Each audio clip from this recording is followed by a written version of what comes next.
Hello everyone, I'm Apocalypse Geek Guru, and today I'm going to be talking about The School for Good and Evil. It's a new movie that came out on Netflix a little while ago. And man, I really enjoyed this movie, and I was surprised. I didn't think I was going to enjoy it this much. I watched it like 3 times in a row. I'm not even kidding. Not including what I'm about to watch, like watching it for this, having to go in the background. So yeah, I really enjoyed this movie. So let's get into it. Okay, so the movie starts off with this little words across the screen. Many years ago, two powerful brothers created a school to keep the balance between good and evil in the fairy tale world. The brothers shared power peacefully for eons, but things seldom stay as they are. And then you see them running through the forest like freaking anime characters, just sprinting around. Like, I love how this movie can go from so, like, being very grounded and, like, having just, a lot of it's just, like, character stuff. And then it turns into, like, Crouching Tiger, Hidden Kingdom, where they're just flipping through the air with swords and stuff. It's hilarious. It's great. The effects are, like, about what you'd expect for like a Netflix movie, but they're not terrible. I've seen worse. I think that when looking at effects, you got to look at like what they did with what they had, and I think they did really good. Uh, so it shows them fighting, and it's just a really fun little fight scene, and it turns out that they were just having a duel, and the evil brother broke the rules. Big shock. Uh, they do that a lot, like a couple of times with Charlie's. Is it Theron? Theron? Uh, Charlie's Theron's character, Theron. I'm just gonna say Theron. Thorn. Uh, where she'll do something evil, and they'll all accuse her of it, like, "Hey, you, why did you tell us that he was back?" And he's like, "Oh, really? Oh, it must have slipped my mind." Like, I love that. Like, oh, the evil character was acting evil, and you're shocked. Uh, like this is just a really fun movie. If you haven't watched it yet, go and watch it. It's a good fun little movie. So anyway, and I have to talk about their outfits. That is another that's another thing that is great about this movie. The outfits, and like especially the dresses and stuff. Buckle up. This is gonna be a long review. This is gonna be a long breakdown because it's like a 2.5 hour movie. But it didn't feel like that long, which is weird because I paused it a lot because I was watching it while I was playing a video game at first. And then I was like, this is really good. I'm going to have to switch it back. So I put it on the big screen. But yeah, their, their outfits. Like, especially the other brothers. Oh, can I not take that away? Wow. Like, his is just great. His, like, floral little thing. Both of their outfits are just great. So the evil brother is like, "Hey, I want to spar again. Let's go back to sparring." And the other brother, the good brother, he's just like, "Oh, you're incorrigible or whatever." And he's like taking off his glasses, about to, like, "All right, let's do this." And the evil brother just attacks him. Like I said, the effects, like, I mean, I'm very aware that it's not real magic, but but yeah, I think it's pretty good. And like when he puts him up on the wall, like upside down, and then jumps onto it and like flips it over, I think pretty cool. Like that was cool. But then he just like and he floats up, and then he just blasts him like all around him. Like he blows up the wall around him instead of like just attacking him. I I don't know. It just seemed weird. It's like, dude, aren't you trying to kill him? Like, shouldn't you be, you know, trying to kill him? Or is it? He just has really bad aim. That's just what I'm gonna go with. Like, he's just got really bad aim.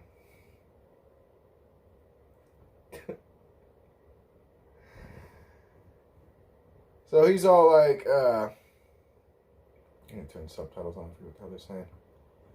I forget their name. I forget their names. I'm not gonna know. Like, it's weird. I've watched this movie. Like I said, I watched this movie like 3 times, and I just can't remember anyone's name. Honestly, Rowan, Ran. I think the good one's Rian, and the bad. Oh yeah, the bad one's Rafal. I read that as he was falling. That's his name's Rafal. He fell. It's great. So anyway, the bad brother fell down to his death. Which, okay, obviously I'm gonna get into spoilers for this movie. You know, again. So if you haven't watched the movie, go and watch it. So from now on, spoilers ahead. So anyway, he falls down, and they show him like, and you know, the good brother's like, "Oh man, you know, I killed my brother like this," and as soon as I saw it, I was like, not 5 seconds ago they showed him flying. They showed that he was capable of flying. People who can fly don't fall to their deaths. like, if it would, okay, spoiler alert, he's alive. He actually just, I thought that the good brother or the evil brother like traded places with him or something, which he did. Like I thought that he like took his form then, or like switched their forms or whatever. But then it's like, you know, why would he do that now? But no, he just he just let his guard down, and his brother just came up behind him and stabbed him in the back. Like, dude, y'all are both the most powerful magical wizards or whatever on the planet. You think he fell to his death? He can fly. Like, it always bugs me when, like, this is a side note. It always bugs me when, like, Superman or someone gets thrown into something. It's like, dude, you can fly. Stop yourself. You know, just whoop. They had someone do that in something where, like, someone gets thrown and they're, like, flipping around and they just stop. And it's like, there you go. You can fly. You don't. You should be getting thrown. You should be falling to your death. Jesus. Alright. So then it goes, and it's like, alright. And I love the narrator. We'll get into the narrator. Because that part is just great later on. When they're like, we could hear. Oh, man. Like I said, I love this movie. It's just such a fun little movie. It's just such a fun movie. Is that Brenda's song? I don't think so. Anyway, and it goes, Once Upon a Time. Oh, if you like this movie and you haven't seen Once Upon a Time, go and find that somewhere. That is a great show. It's a lot like this. You know, it's fairy tale characters. You know, Prince Charming, Snow White, all that. It's really good. Look up go on YouTube if you can find YouTube, and go and look up like a trailer or whatever for season 1 of Once Upon a Time. That is a great show. Love that show. 7 seasons. Awesome. And okay.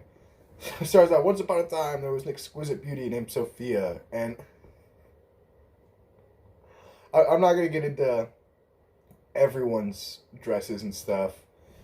I'm actually not a huge fan of the way she looks right here with the whole like don't get me wrong, the dress is fine. It's just the hair. The hair is just like, I wouldn't wear my hair like that. That's all I'm saying. And I love the dude who like, he's just so like enamored or infatuated with their little servant guy. He drops the glasses. Then they cart him off. Like, this is just such a fun little movie. And I love movies that take like stuff that takes place in like schools. You know, Harry Potter, My Hero Academia, Little Witch Academia. Which, if you're a fan of anime, and you like, you know, witch school stuff like this, that's another one. My Little Witch Academia. It's on Netflix. It's a fun little, like, 25 episodes. It's a fun little anime. But yeah, so I love the way they did the. It's like, here we have. Get your get your lazy ass out of bed. And then it shows the. It was all just a dream. Can I really not get rid of this menu? Come on, Netflix. I could do it with. Nah, that's annoying. You could do it with Brick, HBO Max. Come on. You're done game, Netflix. But yeah, so it's all just a dream. She lives in some crappy little hovel with like with like, you know, I don't even know how many other, but she has her own room, which is nice. So that's something. And her stepmother is just great. She has like 3 lines. You see her for like 30, like less than like 20 seconds. Just that like balding hair is great. Oh man, so yeah. Sophie comes downstairs. It's like, hello, family. She's the only one who's nice at all. She's just trying. She's trying to live that fairy tale life. Oh man. She was kind of like a mixture of Belle and Cinderella. You know, she's all like a big reader and stuff, and she's got like this. Her stepmother's her stepmother's not evil, which this is a great thing that this movie does, is that there is no real clear like good and evil. You know, they make that a very good point in this movie. Like no one's really good or evil. You know, we're all just sort of shades of gray, maybe even 50 Shades of Grey. Anytime I have to say Shades of Grey, I have to make that joke. So anyway. But yeah, her mom's not evil. She's just kind of. I almost said it.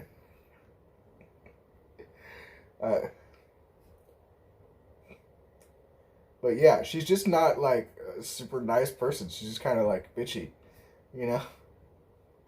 So, anyway, she gets a tomato thrown at her, which is just great. And, her mother is literally like, hey, I was going to put that in the stew. Don't waste that tomato. Oh man. I need to get it together because otherwise half this video is just going to be me laughing at this movie. Whew. Oh man. And then, oh god. And then Agatha. I love her hair. It is literally just like, and her cat. Her little cat. Little Bakaneko. If you get that reference, you're awesome. I'm literally playing that game right now. So yeah, she's having a staring contest with her cat. Because why not? But yeah, I just love her hair. It's like past her shoulders. It's literally like out to here. It's like, what? Come on. Oh man. And like, is her mom blind? No. It's just like the way she acted at the end of the movie when she comes back. Like she kind of looked blind in that scene. I don't know. But yeah. And I love how they live. She says we live next to the graveyard or cemetery, whatever. But like, when that guy's like, "Hey, you're the girl that lives in the cemetery," which I'll get to that scene. And she's like, "We live near the cemetery," or like, "We live next to the cemetery," and it's like, let me go back, because it's like, no. I bet your door hits a tombstone when you come out. Like, nah, she's at the cemetery. Like, look at that. I gotta pause this thing. I don't want to be hit with copyright. Like, look at that. Tombstone house. Like, come on. Like, Tombstone, Arizona was further away from the cemetery. Come on. She,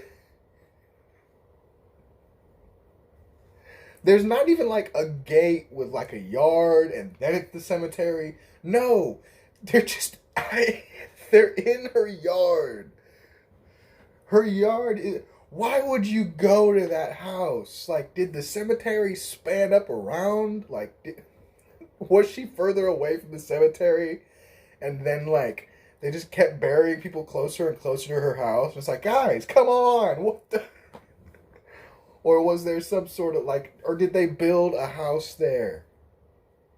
Her great grandma. It's her great grandma, okay. Yeah, where are parents? Do they ever. Does anyone care? Does it matter? I guess not. But, wait, no, no, no. That was her mother. That was her grandmother's potion. Okay. Right. So, yeah. Where's your dad? Did her. I don't think they even mentioned him. He built a house in a terrible place. Man has a no eye for like real estate. So anyway, she's off to school, and all the kids literally call her. Does the cart not stop at her and Sophie's house? Like her and Sophie's houses? Why are they like the only two people? I mean, yeah, it's kind of full, but like, there's room. Now there's room. Sophie cannot catch a break in this like whole movie. It's freaking amazing. She's like, "Hey, family!" Boom, tomato to the chest. She's like, "Hey, squirrels!" Boom, mud on her dress. Jesus. She finally gets to go to a school for magic and like witchcraft and for good people. Boom, sent to the evil side. Gets thrown in ugly class. Oh man. Like I said, this movie is really fun. It's great.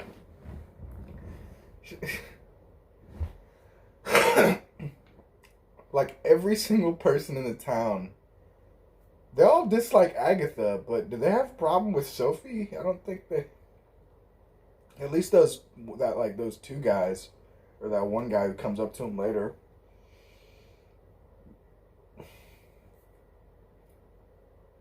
They're good special friends. Because Sophie's mother died.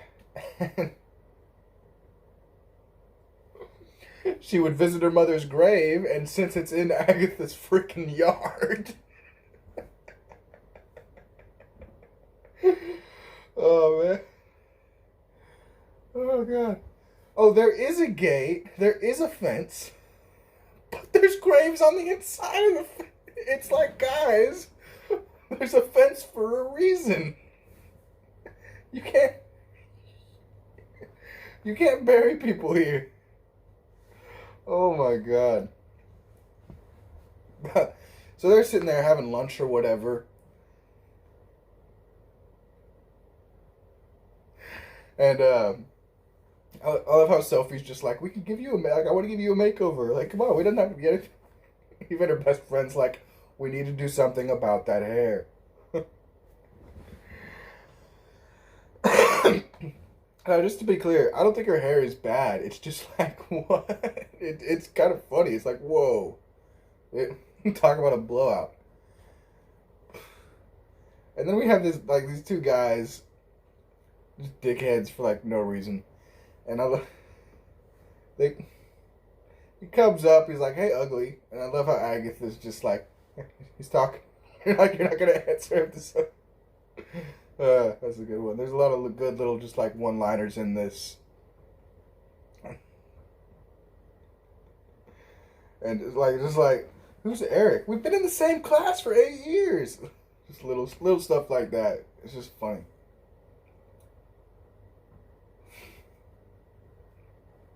So Eric thinks that she put a hex on him or whatever, blah blah blah. It's basically just showing like the town really thinks she's a witch and like people don't like her. And I got pointed ears. So anyway, okay. Now this is the scene that where, okay, they split off, and Agatha goes to like, there's just a lamb, or just a cute little lamb, or is a baby goat also a lamb? Whatever, a little, or freaking herbivore is sitting there. And it's just this cute little thing. And she comes up to it, you know. It's like, how could you see that and be like, oh, what an evil witch? I mean, unfortunately, it's in a back alley, which is why this guy comes up to her and he's like, "Oi!" And this is where she's like, the guy's like, "Oi, you're the girl that lives in the graveyard." She's like, "We live by the graveyard." It's like, nah, no, no, no, no, no, no, no. You're in the graveyard. You have tombstones in your front yard. Like, nah. And the casting for this movie is just perfect because this guy, I mean, look at this guy. What a medieval peasant. I mean, like, hey, we're looking for a shady medieval peasant. I mean, he looks like he didn't even need a costume. Like, he just showed up in his like, tattered rags. Like, oi, I'm here for the pot. Oh, man. It's just like, everyone, and I mean everyone, thinks you're a witch. Gavaldon. What, like, a plain name. Like, that just, like, sounds so perfect. It's like, you know what we used to do to witches? We burn them. And at first, it's, like, it's kind of funny. You know? Like, it's a little tense, but it's still kind of funny. He's, like, freaking swigging from a flask and stuff. And then, like, she tries to, like, pull a knife, like, she tries to, like, walk away, and he pulls a knife on her, and that's when I was like, oh, shit. Like, this isn't, it kind of, there are a lot of moments where it does feel like a very Disney sort of movie, but it's also very not a Disney movie. Like, this dude legit pulls a knife on her. I mean, it's a pretty crappy knife. Still stab her, but it's a pretty crappy knife.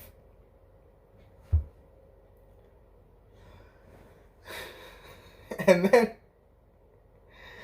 then Sophie, like, smacks him in the back of the head with a frying pan.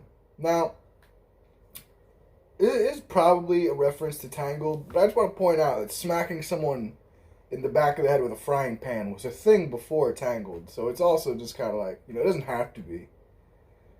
But, I never even saw that. But yeah, I just love that she's so mad. It's like clearly a reference, but yeah. Oh, man. So, and one thing that kind of like bugs me is she says like, the guy, you know, right before she smacks him in the back of the head with a frying pan, I just can't get over it. It's so funny. He's like, you know, you're a threat to the decent people of Gavaldon. I forgot it for a second, even though I just said it. And she smacks him in the back of the head with a frying pan, and then she's like, you know, I doubt there are any decent people in Gavaldon. But it's like, but then they go to the bookshop where they have the bookkeeper who's like clearly, like what? She's not a decent person? And yeah, so they're going through the books, and obviously Agatha's all like, you know, are there any new ghost stories, you know, any new, like, stuff like this? And Sophie, you know, oh, the couch. She reads, like, you know, just some vodka. She reads just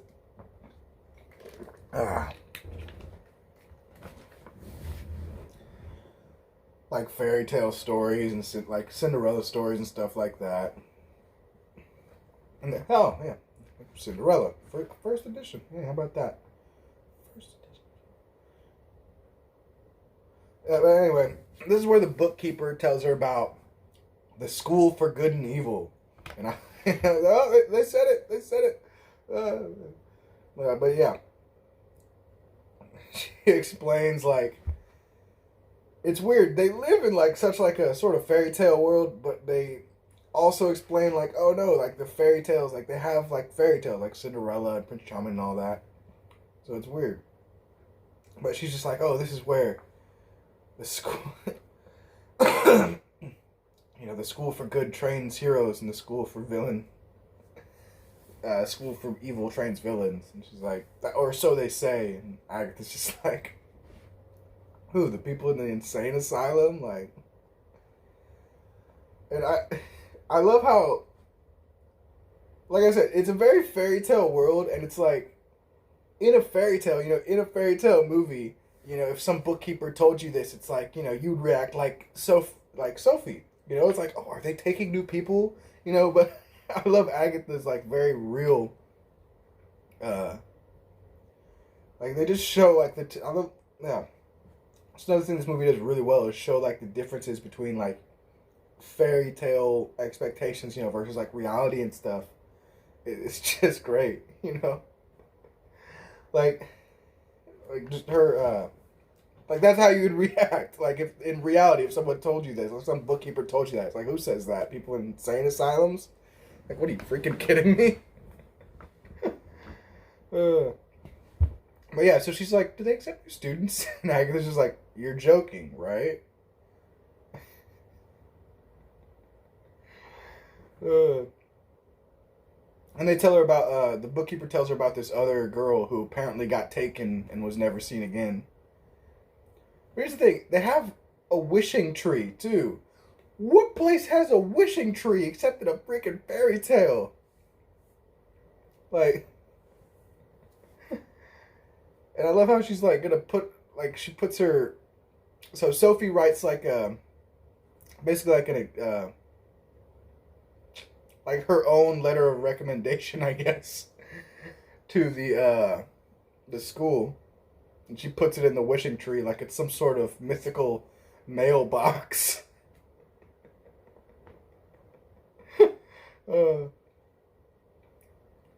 So yeah, Sophie's talking about like, oh, her mom is gonna get her a job at the factory or whatever. And I like how Agatha is like, and she's like, okay, so I'm gonna have to leave school and go work in the factory. And I love how Agatha, being like a real friend, she's like, all right, is there another opening? I'll leave school too and go with you, like, But and then she's like, we can, and Sophie's just like, no, then we'll just fade into the town. We'll fade into the town like the rest of these people. And she's like, all right, well, we'll go talk to your mom and this and that. I don't know. I just felt like it was a good scene that just shows like she's willing to literally give up everything for her friend, to help her out too. And she shows her like all the little crown that she made her out of twigs and stuff, which I'll get back to that when Sophie gets into the bad school and she's like making a crown, like wearing a crown. Alright, yeah, so you have to get into this because otherwise it's going to be like a 5-hour video. Because, yeah, I'm not even like 15 minutes into the... So, Sophie agrees to like, hey, okay, I'll... I'm like... She's like, all right, I won't leave. I'll stay here. I won't go away. But she kind of goes back on her promise. And this is another thing that they like. They show very well that like she doesn't, like as good as she is, she's not like Sophie. I'm talking about Sophie. As good as she is, and like yeah, she's a good person. She wants to be a really nice person. She's also pretty vain and pretty like And that's, like I said, this movie does a very good job of showing that no one is really like good and evil. There is no like, it's less about like dichotomy and more about duality.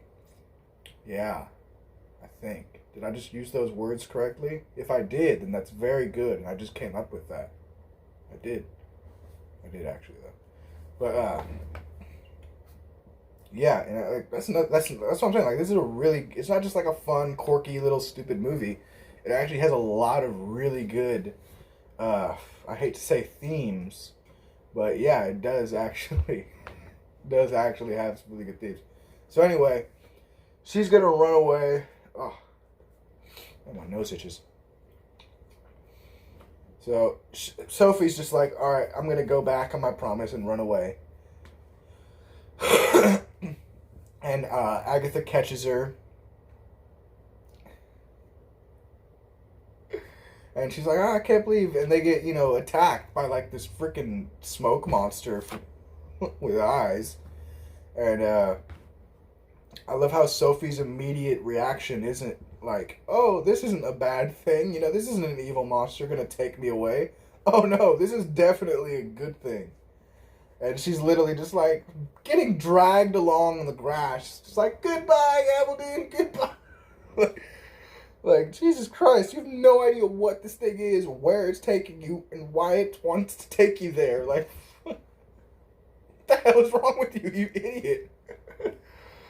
So yeah, they get whisked away in the thing, but the thing, like, yeah, it drops them, and then some giant skeletal bird comes and picks her up, and she thinks that, oh, this is good too. None of this is good from like an objective point of view. Like, why would you think a giant skeletal bird? And is that the thing that takes everybody? Because it picked up Agatha too, and then it clearly dropped her at the school for good. So it's like, does that giant skeletal bird and the creepy ghost monster, do those take the good students too? Like, what the hell? Imagine, like, getting picked up by a giant skeletal bird. Like, I mean, get a freaking look at this thing. And then getting dropped in, like, a field of, like, a bed of roses. Like, oh, well, I thought I was going to get dropped in a giant nest. Like, look at this thing. Oh, come on. Yeah, that was a pretty good shot. Like, look, what the... Like, why would you think that is good? Like, in what... What about that is good? So, yeah, okay.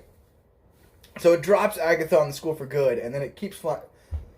But seriously, what picks up the good students? Is it that same thing?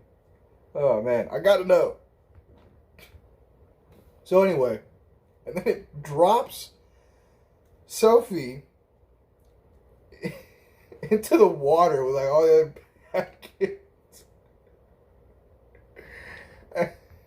I just can't help but laugh. Like, it just drops her into the freaking water.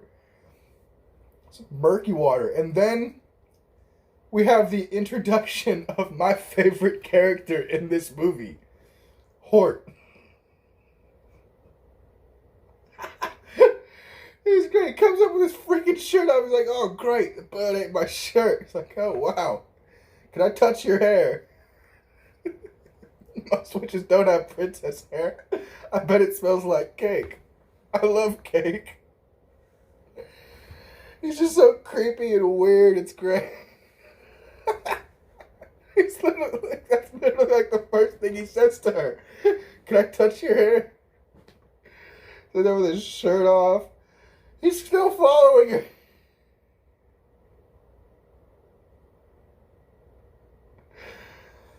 I gotta show this dude. Oh, the bird ate my shirt. Oh, God. Like, her face, like, that is just perfect. Oh, man, like, he's my favorite character in this whole movie. Like, look, like, that is... Oh, man. That's the thumbnail right there.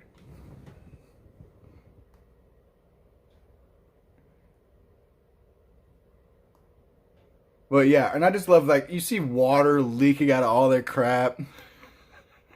Every single person's just dressed in black. Oh, man. So she's just like, I'm not a witch, I'm not a witch, help, help. And she bumps into the werewolf guards or whatever. I love werewolves. Those are like my favorite, like, creature horror monster things. Werewolves, they're just awesome. Oh, and then Jolie. I don't think they even say her name in the movie. I'm not sure. The bald girl. Oh, I love her.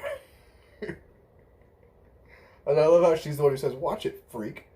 The girl with like the bald girl with like no eyebrows. I don't even think she has eyelashes either.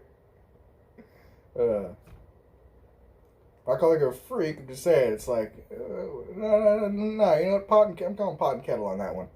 But, but yeah, I love the werewolf guards because it's like they're really only there for the bad students. Like I don't see them. They're only ever on like the bad student side. Like they don't even touch the good students, except to get them away, like when they're trying to get the bad students away from them. Oh God! So yeah, she gets dropped into water and carted away by giant freaking werewolves in plate armor. Like they look awesome. I mean, they're fake. They look pretty fake, but they look awesome. Whereas she gets dropped into a field of I don't know. I'm not a botanist or a florist or something. Looks like roses, maybe some pink roses or something. I don't know. Some gardenias. Kidding.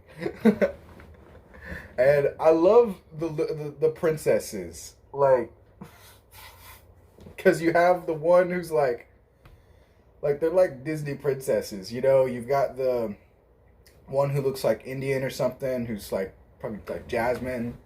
You've got I think her name's Beatrix, the blonde one, who's kind of like a Mean Girls sort of Cinderella type. And you've got the Asian one who's like clearly like sort of like a Mulan stand-in. And then the Scottish one I think is my favorite. From I forget her name. The one from Brave. That was a good movie. I don't think I saw it once, a long time ago though. Maybe watch that again. But I just love how they have like these like clearly like Disney princess stand-ins. And I don't know what the big black girl would be.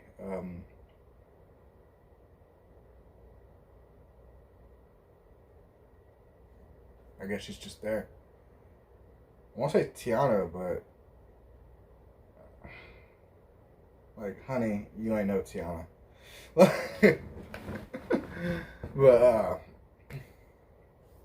yeah, she could just be. But yeah, they're all just like clearly like Disney princess stand-ins. I just love how she smacks a fairy. And they're just like, did she just kill a fairy? And the fairies are like, hey, they're they're not very nice fairies. They're kind of. I mean, again, not evil. Like I think this movie does a pretty good job of, showing that there is no like clear definition of like good and evil. Which I'm gonna say that like all throughout this movie because they make do a very good job of that all throughout the movie. Oh God! So Sophie walks into like her little orientation, and Hort slides out like freaking Tom Cruise in Risky Business. I forgot what that movie was called. I haven't seen that. I need to watch that. But he slides out. He's like, "Hey, put her there." I love how she actually does like grab her hand. I guess it's just sort of like a reflex. Someone sticks a hand out, like, "Hey, put her there." It's just sort of like a reflex to be like, "Okay." And he lets it go, and it's a severed hand. Where did he get I just thought about this. I was so mad. It's like watched this movie like 3 times in the past like 2 days, and I just realized like where did he get a severed hand? I mean, yeah, it's the School for Evil. I'm sure they've got like a morgue or something, or just like take a hand or something, a bucket full of body parts somewhere. But I love how he's just like, cleaner than my own hands. Like, what, dude? It's so great. Oh, guys, like, I'm Hort, by the way. And Sophie's reaction is just perfect. She's like, Hort? That sounds like something you cough up. And he's just like, that's the nicest thing anyone's ever said to me. Oh my god. So, then she walks up to Charlize Theron's character, Leonora?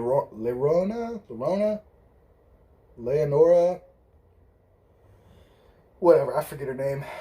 But, yeah, I love her character in this. Like, you can tell that she just had such a fun time with this role. She's just so flamboyant and just chewing up the scenery every time, just going all out. It's just so great. I just love how she's just like, oh, let me guess your name. What's your name? Oh, no, let me guess it. And she's just like, you won't know it. She's like, Sophie of Gavelton. Like, you know what I'm saying? Just almost every line is just so over the top. And it's just like, showtime. Like, she's just great. Her and Kerry Washington, you can tell they were just having so much fun with these roles.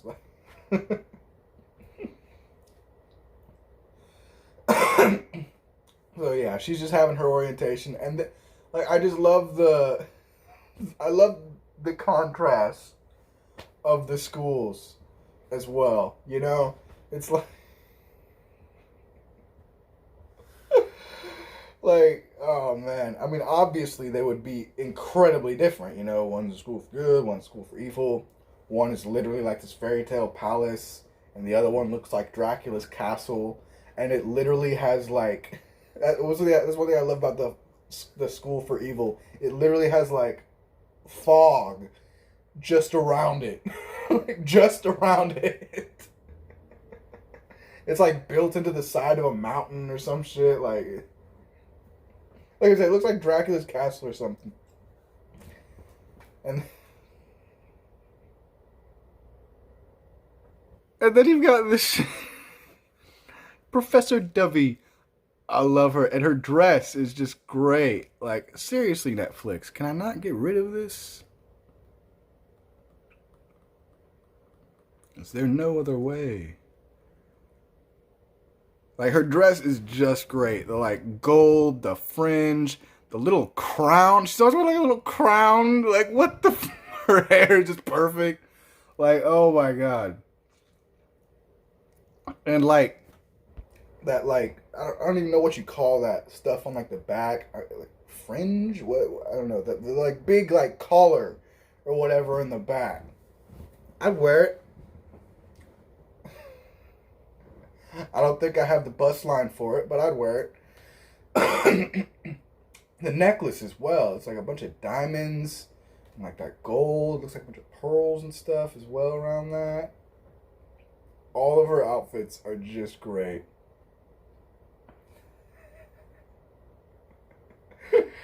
It's just like her again. Like all of her, like every line. She's like, I'm Professor Dovey. Like, with a twirl and God, I wish I had a swivel chair.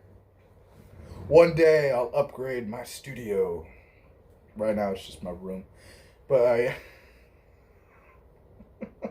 she's just great. Oh, the never no. And I love how she'll just like flip too. And this is what, okay, if you didn't see the sort of twist then coming with this movie, then you really just weren't paying attention, because it was like, it's just so obvious that like, okay, the school for good isn't actually like really good, and like it's been corrupted and like in some way.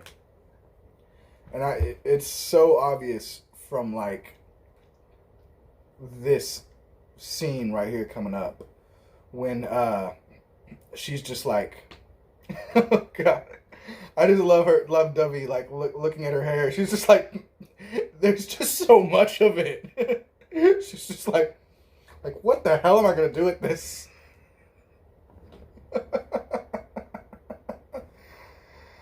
Oh man. Oh god.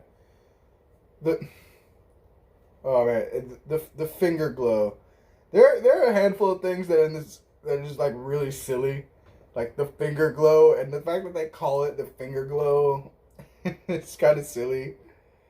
No, it's silly, but it's a funny silly, you know, the way they do it, and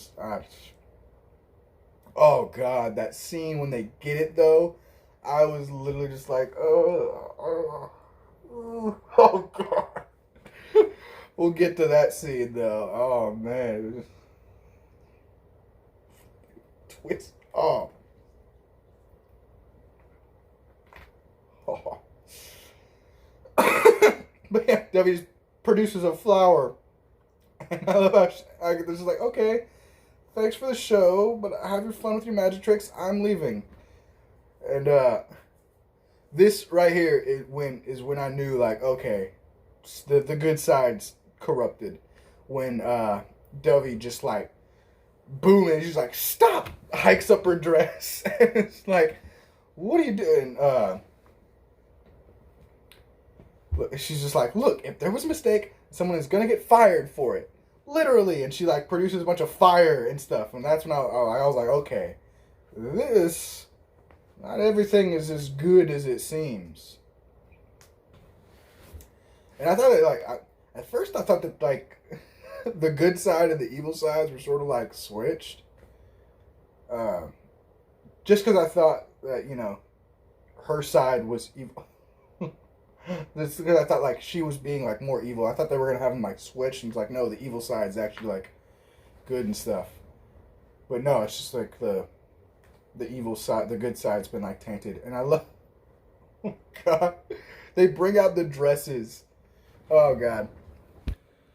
And I love that she's like, let me guess, not a pink person, not a problem. Now they do have some yellow and some green over there, you see. I just love all of the dresses. Most of them look like the same though. Like they're all pretty much like these like 4 dresses. It's just like the same like 4 or 5 dresses. But God, I love it. She's like, not a problem. We have rose, fuchsia, blush, watermelon, hibiscus, and if you couldn't guess, those are like all shades of pink. Maybe even 50. Oh damn, now I'm doing with different colors. Oh man, so they're all now dressed up, and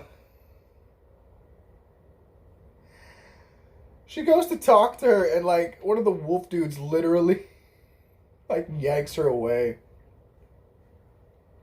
Sophie goes to like talk to Agatha, and like one of the wolf guards just like pulls her away. And I love Agatha's dress. It's just like the most like over the top thing. It's not even a single color. It's just like the most over the top, like fringed, like bustle, like everything. And then she's literally just wearing rags. Hi, Rex. So, and like Jesus, it looks like she kind of ripped it off, or no, that's just how it is. And of course, she gets sad, and I love how Agatha, whatever. And I love how Agatha, she's like wearing her freaking boots. I just love. She was like, no, I'm not wearing heels.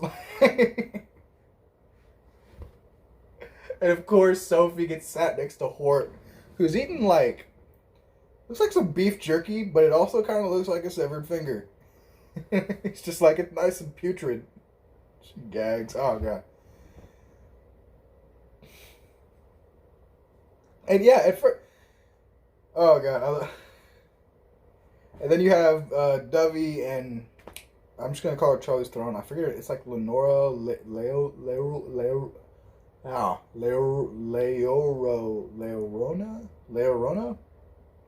I don't know.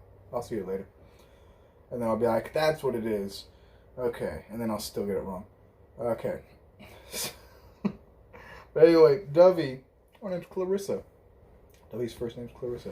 She's like, she goes, oh, okay, what is, I gotta, because it's just, I gotta get this right, because it's just so, I love this. Dovey is like Grace and Beauty first, to the Charlize Theron's character. And she's just like, oh, if you insist, Clarissa. And then Dovey's just like, so glad you agree, and then walks out in front of her. It's, like, you know what I'm saying? It's just like little catty shit like that. Like, just, it's like, okay, that's not all good. Like, oh my God, growls softly. That was one of the funniest captions I've ever seen on here. That was her reaction, growls softly. Oh God. So we have the big orientation. Yeah. I was kind of wondering that too. I was like, do they not have boys on the good side? And I love how like Hort's just like, oh, they do. Prepare to be nauseous. Hort's just so great. And this is sort of, okay. Prince Tedros. Tedros, I'm just going to call him Teddy. But then I might think of Westworld. Screw it. I'll risk it. But yeah, okay, so Teddy. That's what I'm talking about when I say it is just so over the top. Oh, and I love the Asian girl. I forget her name. The one, I don't want to call her not Mulan, but the one who's like I said, the Disney Mulan stand-in. I love like she gets tossed a rose and like she's like, oh, I love her, she's just so like giddy and like well, ditzy, yeah. it's great. I love she gets the rose and it just like snaps. I'll get to her later in a second though, because there's a scene that there's a few things in this movie that bug me. But okay, this is what I'm talking about, where it's like it just gets so over the top with like the fights and stuff, especially with Tedros. He swings in, and that was pretty cool. Like he swings in and slides, and then he squares up against all the princes. He's like about to pull his swords over it. He's like, nah, let's make it easy for it. It was just. It's just so over the top and cheesy, and it's just great, and I love it. And then he just got like this. He's like flipping over people, like, oh my God! Like I said, it's like Crouching Tiger, Hidden Kingdom. It's like, and he's just like beating up everybody. I just love Hort. He's just like, I don't know what the big deal is, owning a round table. Oh man. And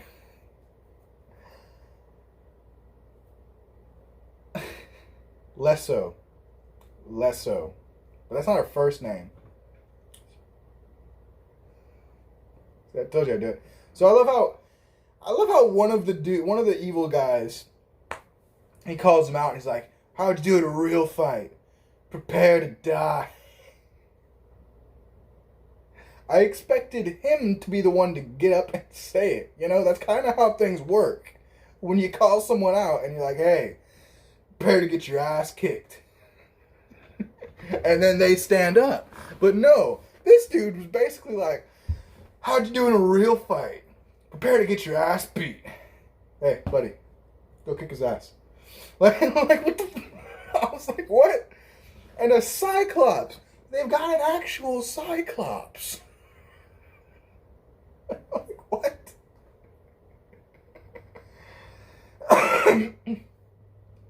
And he's got this giant freaking battle axe.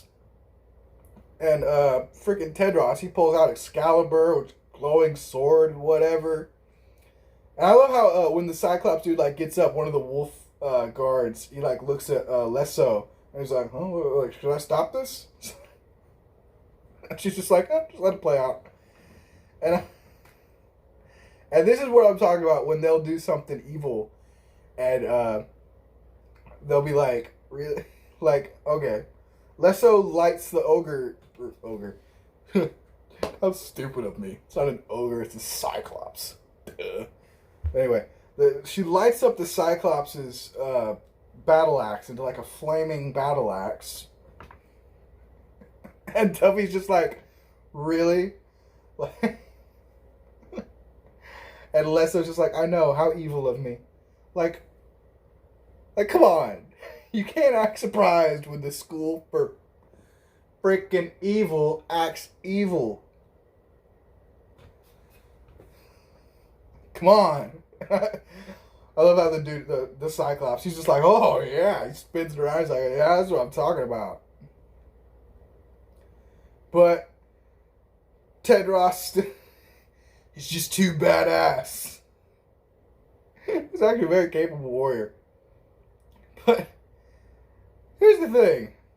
Okay, he trips him with his sword, which is cool, you know. He's like, he's a good guy. He's not like trying to kill him or anything. The dude's flaming battle axe spins up in the air and comes right down on his arm. It cuts his freaking arm off. Like, what the hell? And I love how Sophie's the only one who gasps. She's like, like, all of the good people are like, yay, the good guy won. All the evil people are like, oh, come on. Like, damn it. Sophie's the only one who's like, his freaking arm just got chopped off. What the hell? And, oh, man. So Tedros goes to give a girl his favor. You see now, he's gonna go toss a rose. Why do all of these sound bad? And he, for some reason, he looks back at, well, I guess he's like, you know, about to gloat. You know, like, hey, I just beat y'all's guy. And he sees Sophie, and I guess, you know, because he even calls her, what does he say? I'll get to it later, but he says something like, when he calls her, he's like, the witch with great hair or something. Oh, man. Like, everybody in this has really great hair. All the girls, like, even the guy, everybody just have great hair. So he accidentally tosses the flower to Agatha, which is like, really? You don't know how to... After all of that incredible, God, what's the word? Display of, oh my God. Of physical prowess. Alright, take two. After that incredible display of physical prowess, you now mess up throwing a rose because you got distracted. What, dude? Come on now. I just saw you do a backflip over somebody into a... This is how you do a freaking side flip into a punch. Like, no, shut up. And I love how he then tries to take it back. Like, dude, you can't be like, oh, I threw you a rose. Oh, I'm sorry, miss. I need that rose back. I mean, you can, but it's kind of a dick move. Oh, man, but she's... Did I just sneeze? And she's just like... She's like, oh, I believe, and she's just like, oh, that I don't belong here? Yeah. It's pretty presumptuous of her. She doesn't know what he was thinking, which he points out. And I love how Beatrix, I remember her name, I don't know why. But, she's just like, actually, he was going to say that rose is meant for me. There's a seat right here, and he's just like, he has some great reactions in this. Because he's just like, oh, all right. He's like, and for the record, you don't know what I was about to say. Let's try. And he's just like, just like a cocky guy. Now, this is one problem. That is one of the few problems that I have with this movie.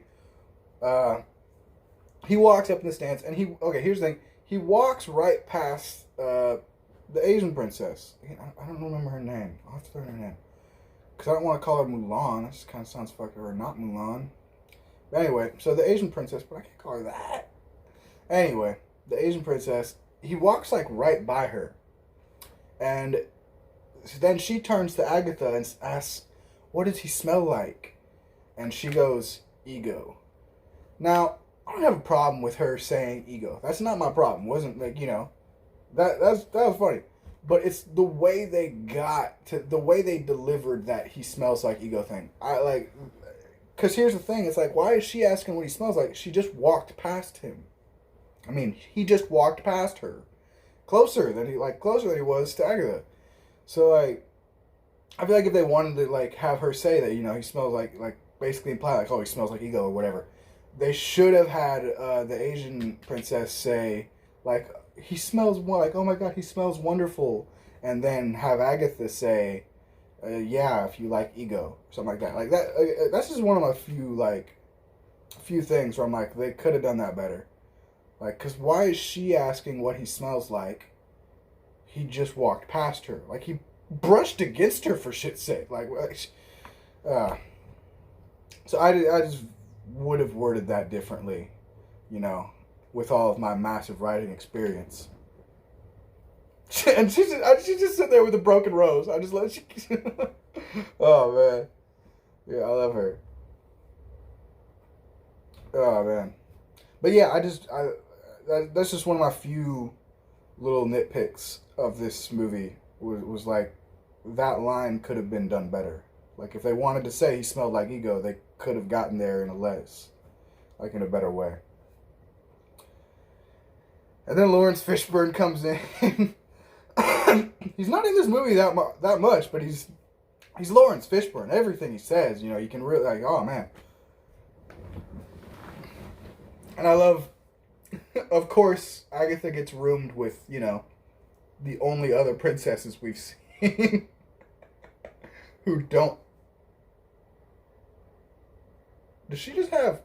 It looks like the Indian one or whatever just has like she's got like a necklace, all right, but then she's just got like this little emerald, just sitting on her chest. I'm not sure if that was like a mix-up or something with wardrobe. No, it's just is it part of her? No, it's just like glued to her chest. It looks like it came off of her necklace and like got stuck to her chest. Not that I was staring at her chest. I just happened to notice a stray emerald. So anyway, moving on. They all leave because they don't want to be roomed with her, and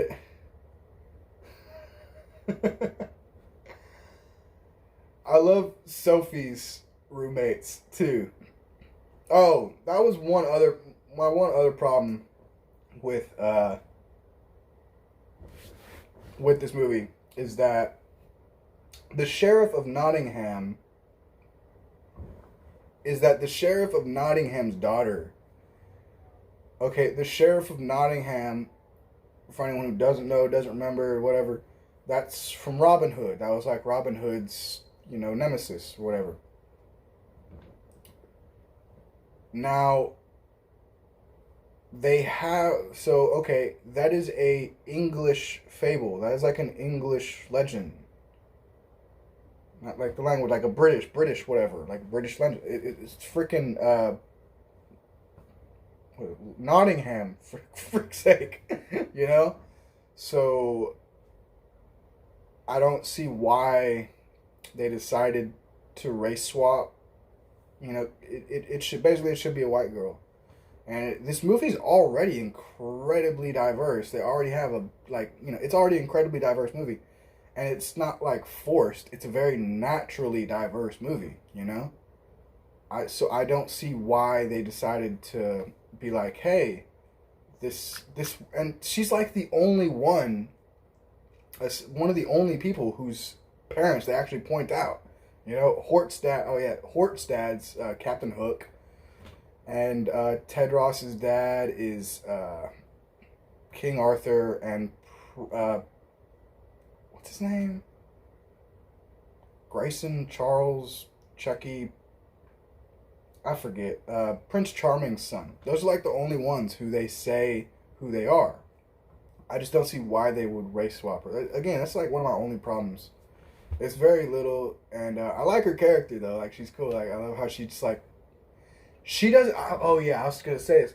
She doesn't have like a bar of chocolate. She has like a freaking tablet of chocolate, And then a little later when she makes her entire desk into chocolate, like that's her thing. She makes things into chocolate. She loves chocolate.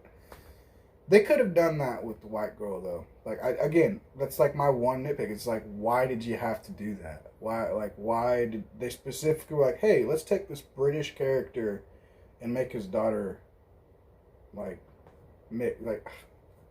it's just like, why did they have to do that? There's already so many other diverse characters in this that they could have. I don't know. It's just silly. It's really just silly. No, it's stupid. It's not silly. It's stupid. Like they didn't need to freaking do that. So anyway, moving on from that, I do like her character. Like I said, I like her character. I really do. I think her obsession with chocolate. It's funny. Now, okay, so then we get on to Hester. Was that her name? That's the she likes. I think her mom is Maleficent because she's like spitting like little fireballs and like sparks and stuff. She's got the dragon thing, so I think her mom's Maleficent. Even they show like, although like they show like that old hag, she's like, I'm not some old hag, and then she's like, that's my mother. It's like, it doesn't look like Maleficent, but it could be like an old, because they do say, they talk about how these more are the Brothers Grimm, like how when at the end when Rafal talks about how we've had witches, or people like cutting off, dancing in hot iron shoes and stuff, and mermaids cutting out their tongues and stuff. Those are from like the original Brothers Grimm, not the Disneyfied, ones. So, where was I going with that? Oh yeah. So that could be like an older representation of Maleficent from like, the original like Brothers Grimm, like, things. So I don't know. I just think her mom's Maleficent because she's like spits fireballs, like spits sparks and stuff, and she's got like the little dragon thing. And if you look, the dragon actually does kind of have like horns and stuff that look a lot like Maleficent's. I mean, yeah, most dragons have horns and stuff, but these ones look a lot like Maleficent's. The Maleficent that we're like all familiar with. So this is gonna be a long video. So Agatha sneaks out and she gets attacked. I'm gonna have to try to speak. Agatha gets attacked by a cupid, which turns into like turns into like a giant freaking. Well, that's more of an ogre. But I'm like, this is another reason why I was like, this is on the good side. Like, this is corrupted. Like, she's being chased by an ogre. Like, she dives into the... I love how she, like, dives in. And it doesn't chase her. I guess it's because, maybe she wasn't allowed on the ledge, but now she's allowed here. I want to take a look at this library for a second. Because it looks like it's got... Now, okay. Here's the scene with Dovey and Lesso. Okay, yeah, it's got like I see Sleeping Beauty's spinning wheel. I think that she cut her thing. Oh, is it Sleeping Beauty's or could it be the one from Rumpelstiltskin? The apple from Snow White, obviously. I don't know what the carriage is from. It's a big freaking carriage. I don't know what it's. It's been a long time since I watched Disney movies and stuff. But anyway, so Lesso and Dovey are meeting, and Lesso is just like, "What is it? What was so important? You had to be, bring me up here." And Dovey's like, "It's the readers." And I just love, like I said, Lesso's Charlize Theron's acting in this is just great. Like she's just like, it's the readers, and Lesso goes, "Oh, God," and I love this because it kind of comes through later on when you find out that Lesso was a reader. So I like her, like,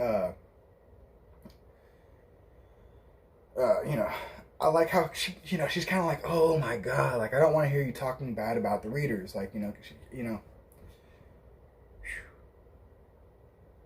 So they talk about like, the schoolmaster and how, even if someone was wrong, she's like, oh, even if something was wrong, he would, say like blame it on us to save face. And then we have Rafal just sort of bubble up out of blood, whatever, and tell her to like leave him alone.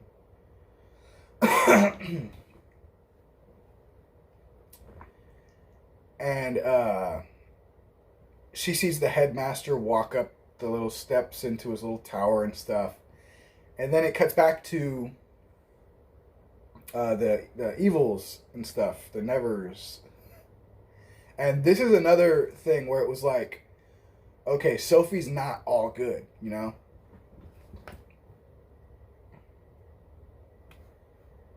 When Hester goes for like her hair and she's like gonna cut her hair off.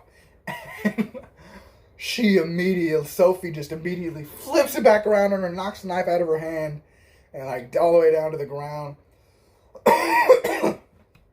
And is like, you want proof that I'm good? Get a mirror and look at it. You hag. And I love, I forget her name.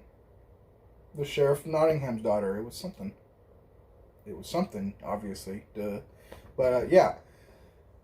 She's just like, see, I told you, definitely evil. And I love it. She's like one of the nice, like, that's another thing. Like, she's a nice person. Like, she's just like eating chocolate. And, they're all like, oh, she's not she looks like an ever. She's not an evil person. And she's just like, no, she is good. She's like, or no, she is evil. She just doesn't know it yet. I fucking love her. She's just eating chocolate. But she just didn't need to be race swapped. But yeah. So, and Aggie's just down there. She's just like, Sophie, Aggie. So Sophie gets down, which, like, so they're not allowed to talk to each other. They're not allowed to go outside, but they can both leave together and go up and sneak into the freaking headmaster's quarters. And this is where I love, I was talking earlier about, where they get in there and they just hear the narration, like, oh, the girls came into the headmaster's tower, or what awaited them in the shadows, and all this and that. Agatha called into the darkness. Hello? But there was no response. He's like, who is that? He's like, Sophie discovered that the books lined the walls, filled with stories from every corner of the world. And then they're just like, we can hear you narrating, weirdo. I love that. I was like, oh my god, like, oh man. This movie plays on a lot of like fairy tale tropes and really like really sort of subverted my expectations a lot.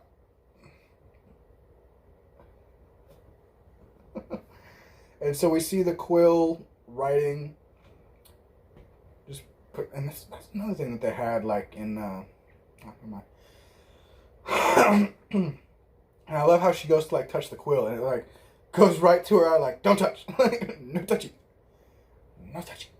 And so they're both just like complaining, like, hey, I'm not at the wrong school. She's like, I don't even want to be here.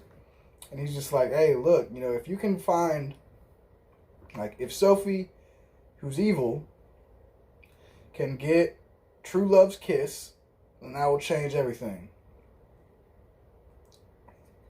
And then I guess he just like teleports them back into their rooms or whatever, because they just like drop off into nowhere and wake up in their beds in the next morning. And I love the way, again, I just love the contrast between both of them. The way that they get, like, they're waking up. One's like, you've got Dovey like coming through a PA like, like, wake up everybody. And you got the princesses all waking up, and they're like, good morning, good morning, good morning. And then they're all like, good morning, Agatha. And then it cuts to and I love how it's like first it shows Hester and she's just like snorts awake, and then Lesso is on the PA. He's like, wake up, despicables. It's just Oh man. And I love how freaking Sophie's like already awake. Like she woke up early and is like getting ready. Like she's got like she's like made her little her rags. I was trying to like dress thing, but no, it's just a bunch of rags. She's like doctored them up a little bit, you know, made them look nicer. Got like some rope, you know, around her waist, which I like how they sort of play into that in or whatever. They sort of hinted that in the beginning, in the very beginning, when you see her room, and you see she's got like a bunch of dress designs all around. Like so, she's like capable of like she's got like this sort of like designing kind of thing, and I don't. Was that the crown that she had, like that Agatha made for her, or was that something she made? It looks very similar, but also like I think it is. But I freaking love. I love how she's wearing it. Like if it is the same crown, even if it's not. But I just love how she's wearing it because it's like she's wearing a crown. She's like, I'm a princess. I'm wearing a crown. I'm a princess. I refuse to. Like I refuse to not be a princess. She's like fixing her dress, wearing a crown. It's just great. And Girl One. I don't think she even has a name. They just had her speak, and it just said Girl One. So yeah.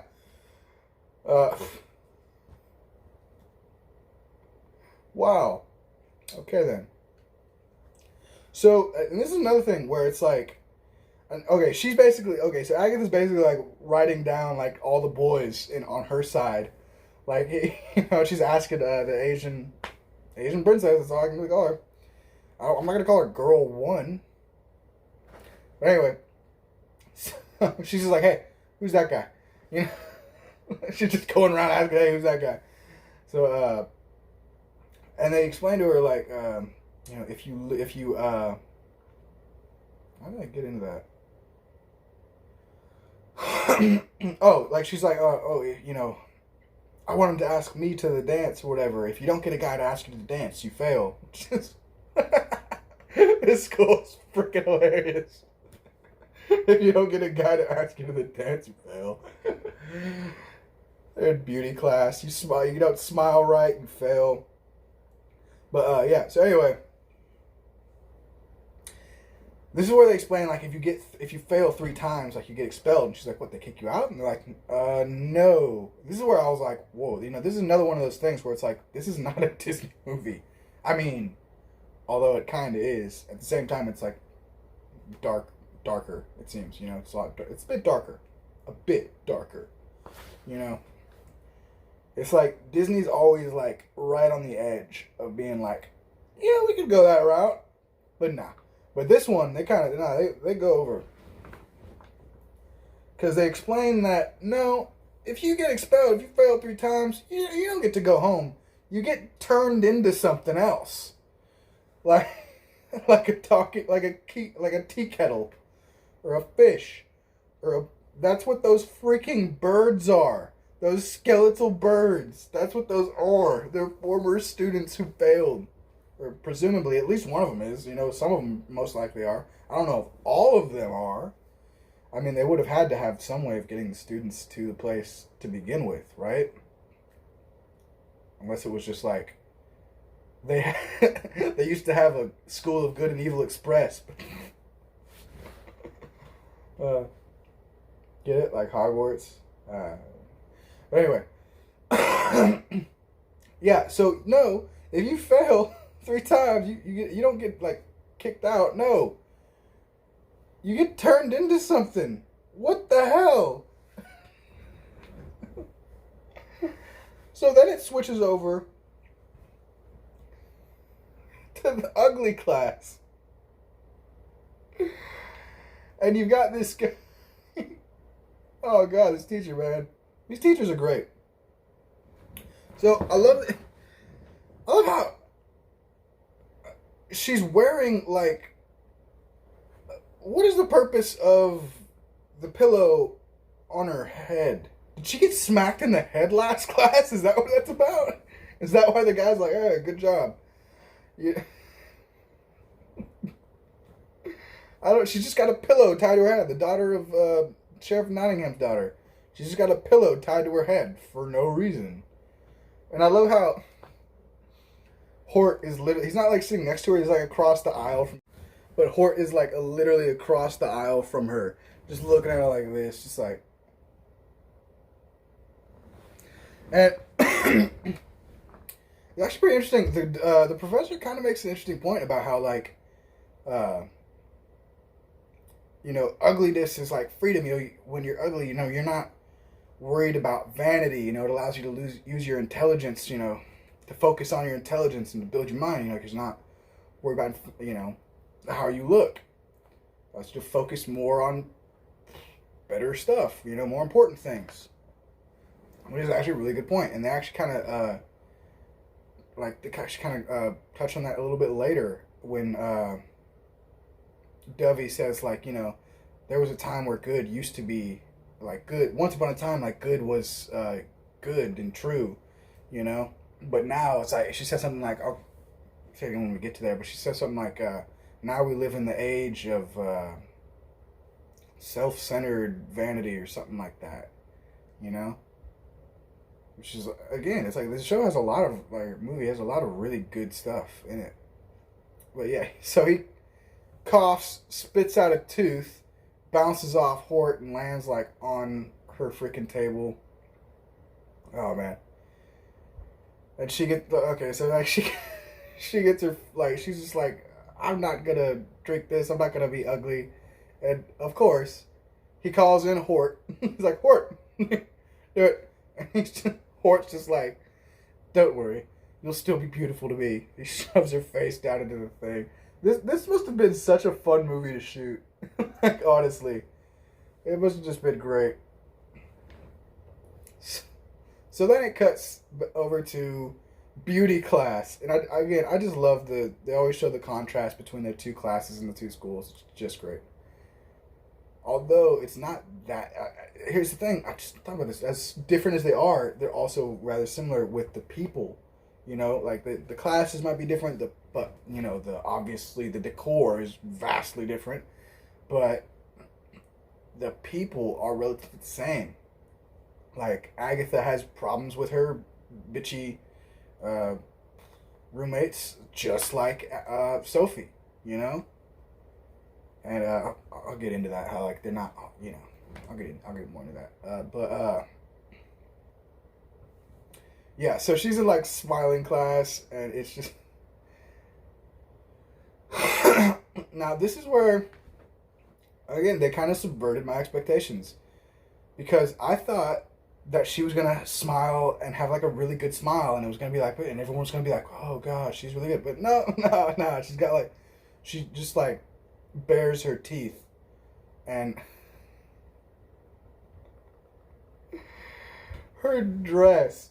How is that? Just is there just nothing else in her closet? Look at this thing. She's got freaking cherries and shit on her freaking dress. And this satin, oh my god. I'm seriously, was there, who's dressing her? That's what I want to know. Who's dressing her? Oh man. Oh yeah. So then it goes. Okay. Then it goes back to the other class, and this is where Hort slaps her face. And okay, so this guy comes up to Agatha. This is Prince Charming's son. So he says, Prince Charming's son, Gregor, which I always think of Gregor Clegane, which is the mountain from Game of Thrones. And I love how he's like, oh yeah, I failed dueling earlier. I got cut. And they're like, this is just such a great story. He's just like, she's like, they failed you for getting a cut? He's like, well, no, actually, I saw the blood, passed out, rolled down the hill, knocked over everyone in my way, knocking over everyone in my way. It's like, oh, okay, yeah, that's a failed duel.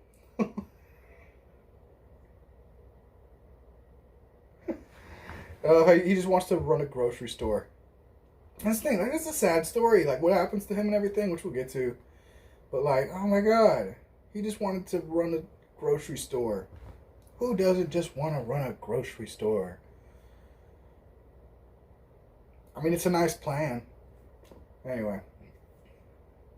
So, then Sophie comes in, and she's just like, oh, hello. Sophie's just like, oh, I've already found my perfect prince. It's Tedros.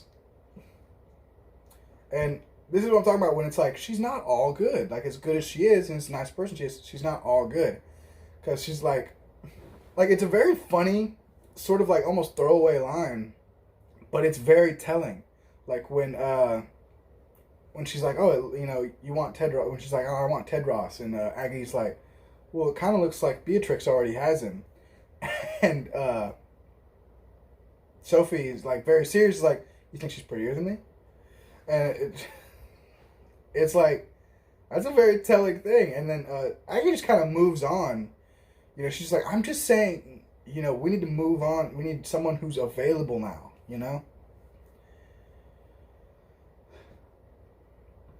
And she's like, it needs to be true love's kiss. And Agatha's like, Sophie, a kiss is a kiss. And Sophie just gets up, grabs this guy, and just kisses him. Ugh. And he's like, she's just like, see, nothing. Has to be true love. And this dude, God bless him, he's just like, hey, I'm okay. Keep things casual. Like, oh, aren't you sweet? And he oddly walks away, awkwardly. And then, Sophie's just like, she wrote him a letter. She's like, hey, give him this letter, and I'll take care of the rest. In a very seductive, not a very good way. So then, it goes to Agatha. She's in a new class. Or another class. Like, she's got seriously. She's got like a flower in her hair now, and like a petticoat. Like, what? Who keeps dressing her? She doesn't want to dress up in these fancy dresses, but she does. She keeps doing it, and we never see her protest to it at all. In any way, like, there's never a thing where it's like, oh, you're like, time to put you in this dress, and she's like, no, no, no, but they get her in it anyway. But we never see that. So, I'm guessing she's just like, sure, I'll wear the dress, like, pretending not to like it, but really, she's just like, let me put this flower in my hair. But yeah, anyway. So she's leaning up against a tree, and for some reason, there's a guy, like, the teacher's in the tree. I don't know what they did, why they did this. He was like, I'm the gnome of the Blue Forest. Now, I feel like the only reason they didn't have an actual, like, little person for this is because of that thing with Peter Dinklage, where he was like, oh, we don't want to, and that's why, like, Disney made the whole, like, they were redoing the Seven Dwarves as, like, magical creatures, not dwarves. And it's like, that was just so stupid. Like, I think that, unless, I feel like, again, I haven't read the books, so maybe for some reason gnomes are tall in there. But that just doesn't really make much sense, even in the books. Like, gnomes are, like, everyone knows gnomes are short. Come on, man. But, or they only did it for this one line where he's like, she goes, I thought gnomes were supposed to be small. And he's like, I thought princesses were supposed to be likable or something. It's kind of a dig. It's like, dude, you don't even know her. You just met her, you freaking egg-headed green freak. And then Tedros walks up to her and just starts flirting. And I love how he's just like, oh, you're not like a lot of the other girls. I've never had a princess cop an attitude before. And she's just like, what? Do they usually just bat their eyes and smile? And he's just like, yeah, they do actually. Like I said, he's got some really good reactions, some great little lines in this. Like, I love when she's just like, no. I just went past it. That was a great line. She goes like, the only person who doesn't think I'm boring is my cat, and he's just kind of like, and then she's just like, oh crap, I just mentioned my cat. That was what I wasn't supposed to do. Oh yeah, that's another thing. When I forgot about it, I went over it. When Sophie's like giving her the letter and telling her, hey, give this to Tedros, talk to him for me. She goes like, don't be weird, which again, it's like, that's not evil, but it's not necessarily good. Food for thought, But I just love how he's just like, well, they say cats are good judges of character. And she's just like, they do? And I can't tell if she's being like, do they? Like, they do? Like, I've never heard that. Or if she's being like, they do? Like, oh, God. Thank God. But either way, it's very funny. And he's just like, they will. Now that I've said it. And it's like, yeah, you could look at that as being like, oh, what a douchebag. But it's like, he's not wrong. Like, the dude's very famous. Like, And he's not, I wouldn't call him a douchebag. He's got a very good sense of humor and he's capable of laughing at himself. Right in like the next line. They show in like the next line. When she's like, when you become king, you might want to they might need a bigger crown for that swelled head of yours. Again, his reaction. He's a good actor. A lot of good acting in this. At least I think so. All my years of experience as a thespian. And, because he's literally just like stoned face, like, and then when she starts to fall, she's like, oh, he's just chuckles, like, all right, like, man. So okay, then we get into the forest, and the weird thing is, I'm wondering, like, do the evil people not go through the forest? Like, do they not get to go through the forest and learn all the bad stuff? Or are they just... Or is it because, like, since they're villains, they're not likely to be in a situation where they'll be, skipping through the forest or whatever?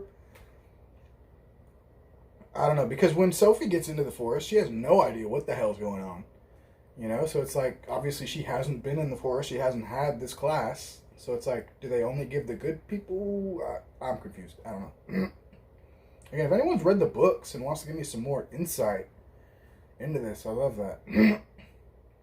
But they have a really great line, which is like, again, if you don't see the twist coming in at the end, you're like not paying attention. Because this guy, he shows him the pansies, and that's just a funny word. He shows him the pansies, and they're like freaking. I've never seen pansies like that. I've never heard of any flower like that. I mean, well, aside from like the Venus flytraps and stuff, and that one in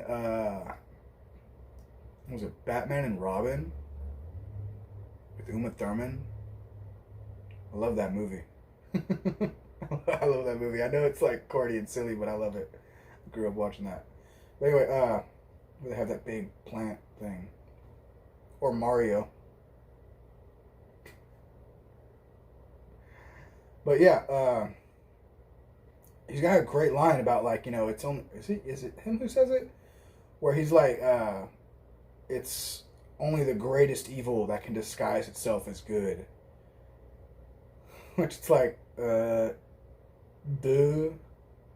Or not duh, but it's just like, wow, really? Like, you're gonna, only the best evil can disguise itself as good. So Gregor gets bit by a pansy, and what a pansy. runs off. Gets bit by a flower. No, gets bit by a pansy and runs away. There isn't even a word to describe how big of a pussy that makes him. Like, it's like, dude, you got attacked by a flower and ran away. And you want to sell groceries?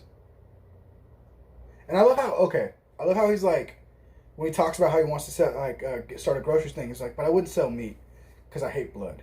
You know, I like how they did that because it's like, oh, you know, they didn't try to make it like some sort of like, oh, meat is some sort of like vegetarian agenda sort of thing, like vegan.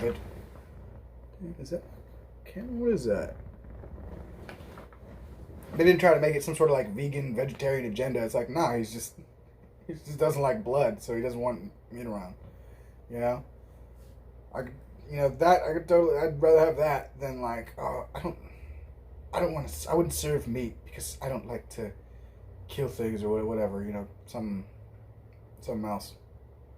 I'm about to have some burgers tonight, so I obviously don't give a shit.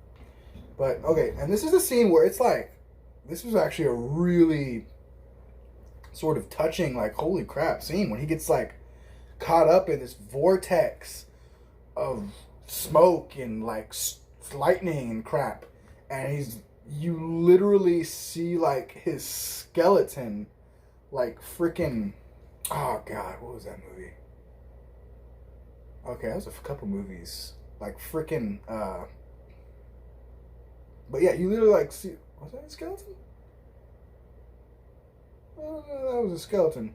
I mean, it wasn't a skeleton, but either way, whatever happened to him wasn't good. This is a scene where it's like really, that really shows the sort of like, that even the evil people, because they've done a pretty good job of showing that the good people aren't all good, you know, with like the sort of like bitchy, you know, just the bitchy bitches being bitchy. And but I think this is where they show this is where they show that they're not all of the evil people are all evil. And they're really gonna show Hort is always getting called out in class, and I love it. He's great. So she's asking, Lesso is asking him, like, you know, what's their, you know, special talent as a villain. And, like, Hort, who's apparently a werewolf, he, like, sprouts a hair. And that, before I watched this movie, I just watched Teen Wolf for the very first time. I'd never seen it before. I just watched it for, like, literally, like, a day or two before I saw this movie. So, I feel like that was a Teen Wolf reference, because, like, they do that in Teen Wolf. Like, he gets, like, a little hair. And it's funny, because when I saw that, I was like, wow, you are now less powerful than Teen Wolf. Than freaking Teen Wolf. The movie with, Marty McFly, Michael J. Fox. It's free on Tubi. If y'all have ever seen that Tubi's free. I just downloaded it not too long ago. I've been having a great time in October. They got a bunch of classic horror movies, you know, the old black and white Frankenstein movies, you know, stuff like that. I love those ones. I grew up watching them and stuff. Because of, like, my family. I'm not that old. But yeah. No, they don't pay me to say that. Yeah, Tubi, that's your last freebie. From here on out, I want to see some cash if you want me to talk about how great your product is. So anyway, I just feel like that was a reference to Teen Wolf, where they had that one thing. And it just made me laugh, because, like, well, I'm closer to a werewolf than he is. But, okay.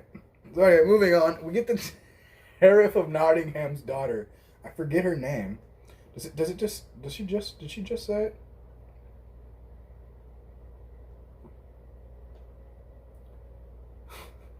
The hair. And I love how there's one girl who's like, like, good job, you made a hair pop out of your chest. In and of itself, fairly impressive. She just said it, and I wasn't paying attention. It's probably why I'm doing this and not like a real job. Terrible at paying attention in school. No, I don't think she said it. Dot! Dot! That's her name. Dot. That's not like her. Is that her real name? Because anytime I think of Dot, I just think of Princess Angelina, Contessa Luisa Francesca, Banana Bobeska III. You know, from the Animaniacs. Dot. So yeah, her special power is she can turn things into chocolate, which is a very special power. And she literally just snaps a piece off. I love Lesso. She's just like, ooh, is it poison? And she's just like, it could be. Like I said, this is just a fun movie. It's just a fun movie. Oh, my nose itches so much today. So then it goes over to Sophie. You call on Sophie. Sophie, what about your special talents? Like, well, people who are truly good can call on the forest creatures, which we saw her talk to squirrels and stuff before. Which, to anyone who knows Marvel, would know that the ability to control squirrels is pretty powerful. Squirrel Girl is pretty powerful. And that tail. I'm kidding. Or am I? So anyway, she calls out Hester or whatever. Hester's just like, why don't you go summon a cliff and jump off of it? Which is a silly line. I don't know why that's funny. I think it's a good line. So she's like, all right, let me show you my special talent. And and I love how Lesso is just like, oh, this is delightful. My students are about to fight. Like, what a... it's like a funny teacher. But yeah, it kind of, it's not really even a dragon. It's more of like a worm with a Y, I think, would be more of the description for that. Like WYRM. Because it doesn't have any, it's just got like a tail and wings. So it's not even really a wyvern. Whatever. It's not important. And okay, so she smacks it, and it's like, I don't know if Sophie picks up on this, but it's like very clear that, like, okay, when you hit the I'm just gonna call it a worm. When you hit the little worm, it affects Hester. Dot's insane. Like, she's literally like cackling. She's not even a part of this. She's just watching it happen. And freaking Hort is, I swear, he's the only one rooting for Sophie. He's like, your squirrel friends, Sophie. Call your squirrel friends. And she's just like screaming out the window, help, help, help. Now, I'll get to it in a second. Okay, so Hester's about to fling her little worm at, you know what, maybe I should say something besides worm. So she's about to fling it at Sophie when a freaking swarm, a massive swarm of bees, like the amount of bees that you're like, nah, I'm cool. I ain't gonna mess with that. The amount of bees that it comes crashing, enough bees to break a paned glass window. That's not, no, it's like, I'm not gonna mess with that girl. Like, that's the power that, no, the ability to control animals, no. Especially insects? Oh, no. No Neuromancers around here. And yeah. They're also called Insectmancers, maybe. It doesn't matter. I digress a lot.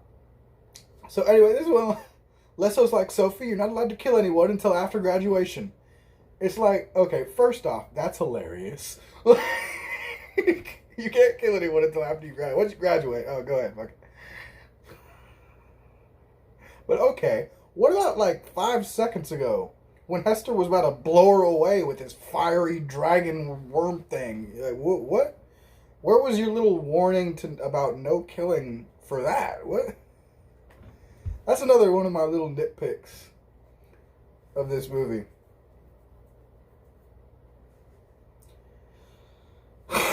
So she's like, call him off, stop. And this is where they do a good, oh God, the way the bees just like drip onto the ground too is so just like menacing and like kind of like, oh crap, like it's just so, I don't know what it is about that, but just like seeing like bees and knowing it's like, okay, that's a bunch of living creatures that are like freaking attacking like the unity and just it's just this mass of So we see Rafal is like in the bees for some reason. I don't get how he's doing that or why he would reveal himself to everybody, and I don't know, it just doesn't make much sense. But it's basically just done to show that Lesso really is infatuated with Rafal. She's like gasp softly as opposed to growl softly earlier. Oh, great. All of her noises are softly. It's always. Oh man. And so Rafal is just like, you have done well, and she's just like, and he goes, Sophie, and she's like, oh. So apparently she was in love. Like they say this later on that she was in love with Rafal, and she was actually the girl that got kidnapped from Gavaldon.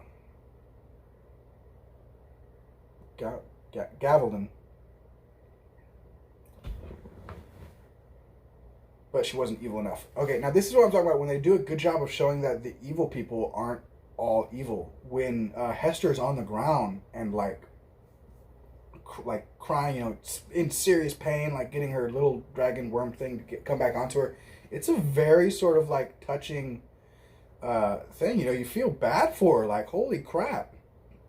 Anadil, that's the other one. And her friends, which she has friends, like evil people with friends, yeah. It's going to that evil people don't have friends; they're evil. But it's showing that they rush over to her and they're like, "Oh my God, you're gonna be okay. It's fine. Breathe. Like we're gonna get you. Like we'll make sure you're okay." Comforting her and hope, like if they were, which again is showing that if they were truly evil, they wouldn't have given half a wet shit about her. They would have just left her. They would have probably laughed at her as she squirmed on the ground. But no, they came and comforted her. And it's and then so Lesso drags Sophie out into the hall, and Sophie's just like, who's Rafal? and this just makes me laugh just because I like when like people get like hushed like that, and they're just like looking around like, did you just put your hand on? Like I just think that's funny. So like when she and Sophie's reaction too, she's like, it's great. But yeah, so basically, Sophie's just like she's just like, I don't want this. I don't want to be evil. I'm good. And Lesso is just like, stop your whining. Stop it. Do what you just showed me in that classroom tells me that you are exactly where you need to be, And if Rafal contacts you contact me immediately. And then Sophie runs off, and Lesso's just like, if she's the one, let Rafal, I'll do everything in my power to deliver her to you, my love. And then it quickly cuts over to, man, what's with my nose today? it cuts over to Dovey, and she's just like, no, we don't hate. Of course we don't hate. Evil hates, good loves. And I love the way they cut that, because it's like, that's showing that even Lesso, the freaking head of this school for evil, she is like, she loves Rafal. She has love. And then it cuts to Dovey being like, no, good, like evil hates, good loves. Showing that, like I said, the way that they go about showing that not everybody is wholly good and not everyone's wholly evil, I think they really do a good job of it. Okay, and she's like, when is good permitted to attack? And, what you call her, Chinnel? They did not name the chubby girl Chinnel. Basically, she's talking about, good attack. So basically, she's talking about, like, good defends, evil attacks. And Agatha's just like, what did you do to him, Like, what happened to Gregor? He failed 3 times. And, Tuffy just kind of like, she's kind of dismisses her. She's just like, this school has rules that we all must follow. Jesus Christ. And, she's, Dovey's just like, good people can summon animals of the land and animals of the water. And she's like, and so, ladies, I present to you Wish Fish. And Dovey's just like, the Wish Fish, they understand all of your desires and stuff like that. And Agatha says, is that because they used to be students? And Dovey, again, I love when you see her, it's not so much of I wouldn't call it a facade, really, because she really is kind of like upbeat, bumpy. It's just when, like, that's not all she is, that's what I'm talking about. Like, she's also got that sort of like, enough! Like, she turns around and goes, enough! Not everyone can have their own story, but at least they can be a part of someone else's story. And it's like, excuse me, so wait. They actually did used to be students? Like, hold up. Hold the goddamn phone. You're not even going to deny it? You're just going to say, oh no, it's okay because now they get to be a part of someone else's story? You can take that and put it somewhere you don't want to. Alright? That is... No!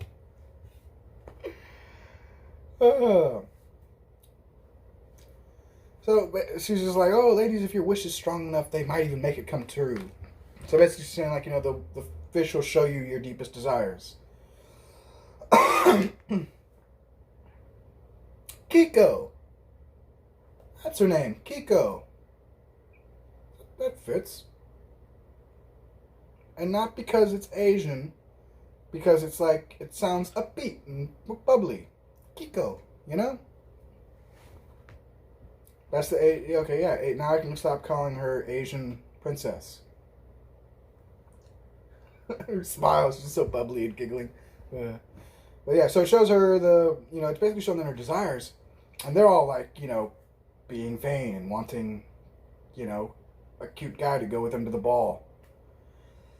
And then Agatha is like, I wish for everyone to go home, and she pulls out like the fish, just like I thought that like each fish would be its own student, which, oh crap, there's like 100 of them. No, there's like 1,000 of them. Like, holy crap. But, no, I guess they were all one student or whatever. And, she's like, 100 years, and no one's wished, and you're the first person to wish for my freedom. It's like, holy crap. And this, this play, and she, fades away into, I don't know, magic particles or whatever, the sun. And it's like, whoa, holy crap. And then one of those giant dead birds swoops down, comes out of nowhere for like no reason. Like, what's it doing there? Why is it there? And it comes up to Agatha, and she's just like, Gregor? And it turns out it's freaking Gregor. Like, holy crap. And so the boys, they're obviously all like somewhere else training and sword fighting and stuff. And Debbie keeps shouting at her like get out of there, Agatha. But Agatha's like, oh my god, this is Gregor. She's like, I don't know if I can help you, but I'm gonna try or whatever. If I can, I will. And then Tedros comes out of nowhere, and he's like, "I've got you," and he's pushed out. He keeps reverse grip. He keeps reverse gripping his sword, like, which is stupid. Like, you don't do that with a sword, dude. Like, no. Stop with the reverse grip. I mean, it works since you like went to throw it, but like you don't do that. Now, and again, he's not being a bad guy here. He's being like he just didn't know, you know. So, like, so he thought he was saving her. I love how he's just like, "You okay?" And she just punches, she just decks it right in the face. And I love how I feel like other movies would have other like modern movies would have had him like get floored or like get knocked out or something, but he just kind of like gets stumbled, like gets staggered a bit, like, "Oh damn, you got one hell of a right hook."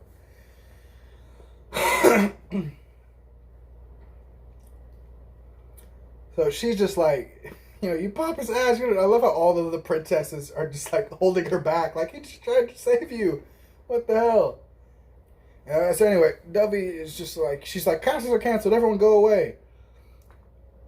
And Agatha's just like, she starts talking to Agatha, and this is, I'm talking about this. They do a great job of mirroring both of their like scenes, because we just had the scene where Sophie did something pretty evil, big display of evil, and then her teacher pulled her out. Miss Lesso pulled her out, or Professor Lesso, whatever, pulled her out of the class and is like, "Hey, what you just did in there was really great." And now we're seeing, the sort of inverse of that, or whatever the word would be. God damn it. You won't let me take the thing off, and then if I pause it for more than a few seconds, you bring me all the way back to the thing. And so anyway, Dovey's just like, "Agatha, everyone has a part to play here, you just gotta learn her role." And Agatha's just like, "I told you, I don't belong here." And again, this is what I was talking about when I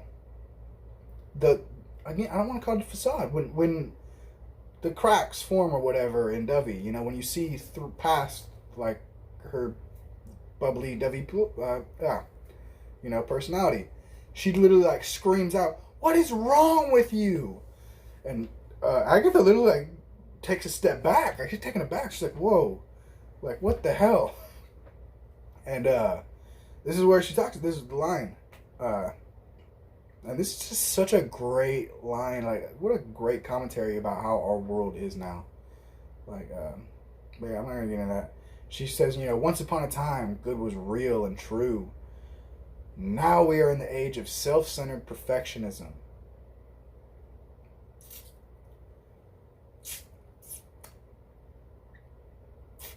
Yeah. Yeah. You wouldn't see that in a Disney movie. At least I wouldn't think, not a modern one. So anyway, she's like, "But you used your wish to save that poor girl." She's just like, "Do you remember when I told," she's like, "that, remember when I told you that power comes from emotion and stuff like this?" She goes, "The most powerful emotion is empathy." She's like, "The passion you showed me tells you that, young lady, you are exactly where you need to be, where you belong." Again, mirroring what happened. Like, it's just really interesting the way they show.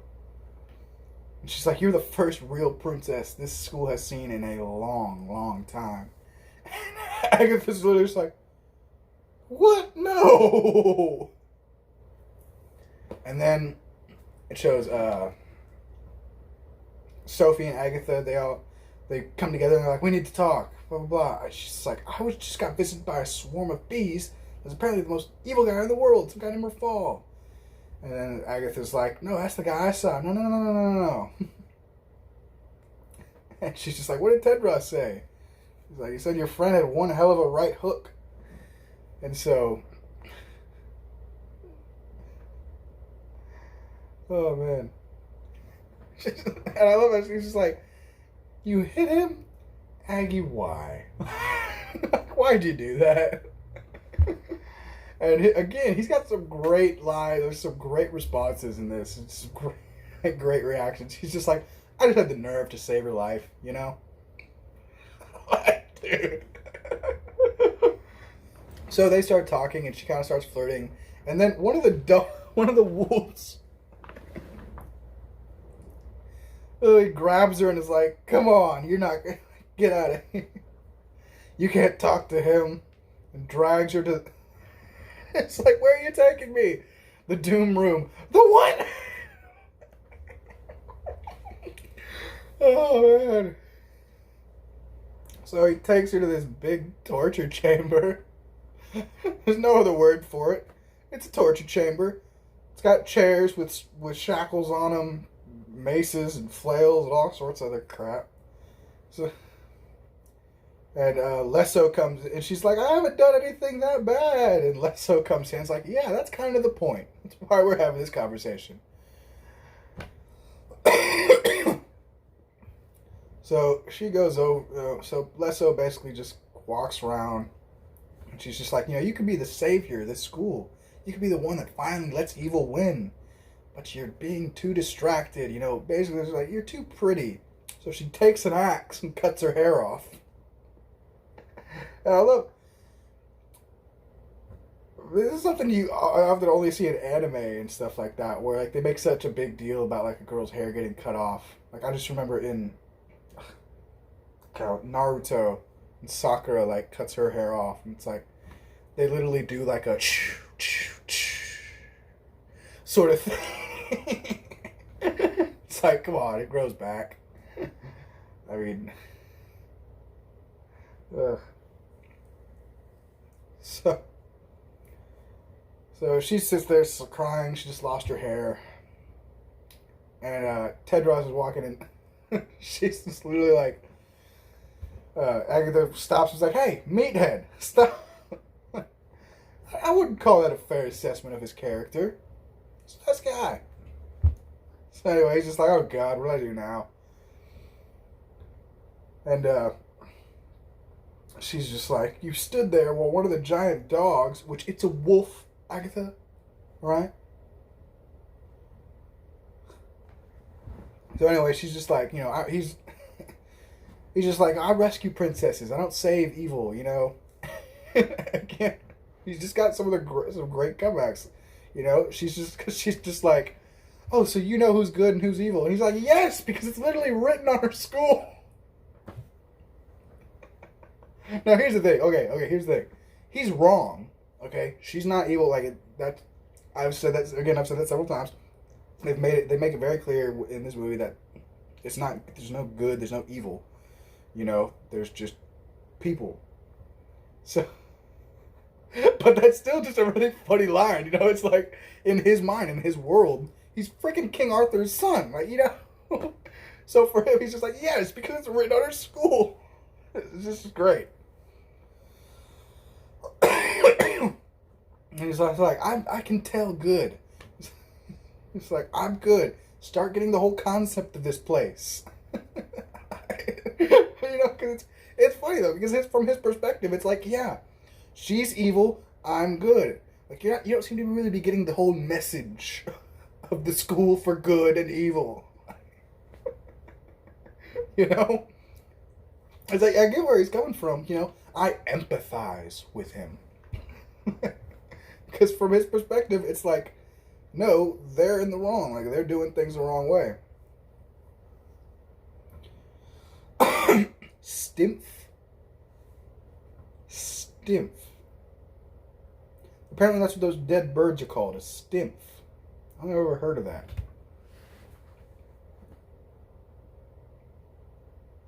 Whatever. I'll allow it. So, she's just like, that evil stimph you killed? Well, it was Gregor. And he's just like, no, it's not right. He's literally like, "No, it wasn't. I would have known that." She's like, "But you didn't." She doesn't say, "But you didn't." Well, she does say, "But you didn't." But she doesn't go, "But you didn't." She's like, "But you didn't." Which, I like my delivery better. Anyway. And this is what I love. She's like, "Try thinking for yourself for once, and you might see past the black and white this school wants you to see." That is like the theme of the freaking movie. Like, it's so great. So then it shows Sophie. She's sitting there crying, holding her hair. You know, she's all like, except her hair's severed and not as luscious.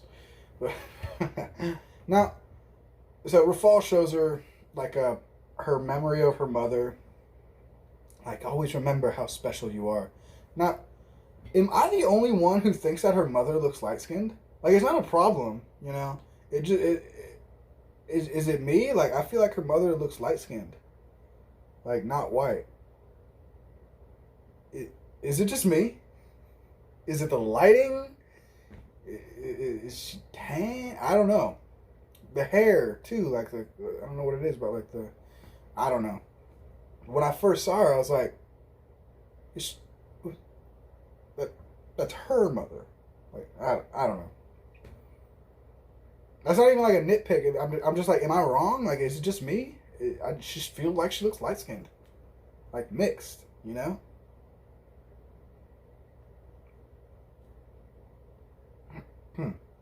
Because we see Sophie's dad. I don't know. Anyway, Rafal is basically corrupting her, like, hey, you know, you're special, this and that. And then cuts to like a big, they're having some ceremony for like them getting their magic. She's like, to unlock one's magic, you must first unlock one's finger glow. I just think of E.T. Like, oh my god. Kiko. She's literally like, oh my god, I've heard some people some people can turn into animals. I'd like to turn into a cat so I can sleep under an oven. Oh, it'd be so warm. Oh my god, I love her. Now, this is the scene where I was like, oh my god, when they unlock their powers. Because they literally, like, stab into their freaking finger. It's like, oh my god, what the hell? Like, okay, if they just stabbed into their finger, that's one thing. It's like, oh, especially with the evils. Where you can see it popping out of their freaking fingernail. It's like, oh my god, what the... Like... oh god. And they keep doing it. The scene is like 5 minutes long. Like, oh my god. They keep showing just breaking their fingers. No, it's not even, it's stabbing. It's stabbing into their finger. It's going right through. Oh my god. Freaking Hort. Oh. Yeah, like what the... And... The Evers feel no pain. It went right through her fingernail. Oh my god. Like, what the... Oh my god. What the... Who thought this would be good for the movie? Jesus Christ. And now, I gotta say, I like this song. You Should See Me in a Crown by Billie Eilish. I listened to that song before. I already knew of it, and I was like, wow, this is a perfect song for this. I don't really care much. I mean, I like Billie Eilish's music, but after I saw the interview with her where she was like talking about like ugly guys with good girl, I was just like, wow, you're a two-faced bitch. Like that whole, oh, I dress in plain clothes because I don't want to be looked at as my object, but then you're like, oh, whatever, she's a two-faced bitch. But yeah, I still like her music. She's all right. No, I like her music. She's got some good songs. But anyway, yeah, this song I can't play it. Obviously, I'm sure it's copywritten. But yeah, one thing, I thought her walk when she walks in, it was like, I'm just hard. Like, is it? I'm trying to decide. I'm watching it now. I'm trying to decide. Is it too over the top? Like, with the like swaying hips and the like. I can't do it in such a confined space, but believe me, if I had the space, I'd be strutting. But, but yeah, honestly, I think honestly after watching it again, I feel like it works, and I love when she's walking and Tedros sees her, and his finger starts glowing, and he's like, "Oh." Like yeah.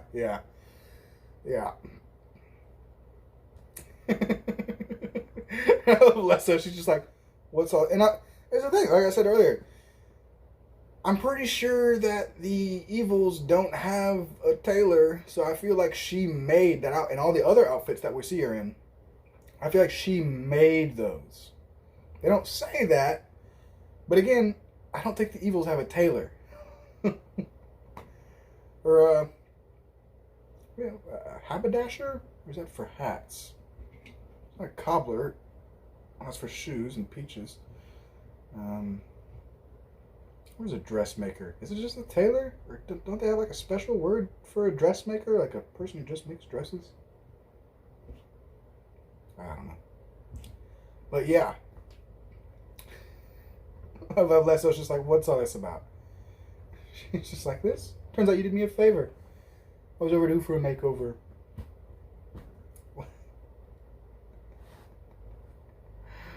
And I love how even Dovey looks at her like, this isn't good. Like, this is bad for us.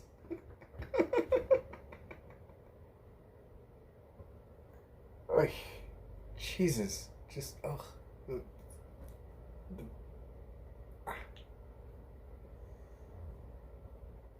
Yeah, and then we have a montage of her just like, sort of like devolving. I wouldn't say devolving. But yeah, the song's perfect for this. Tedros is just like eyeing her, and then Beatrix is just like, hey, look at me. And I love how she comes to her roommates, and she's just like, truce. Who wants a facial? Easy now. And they literally, now they're all like gussied up, walking around.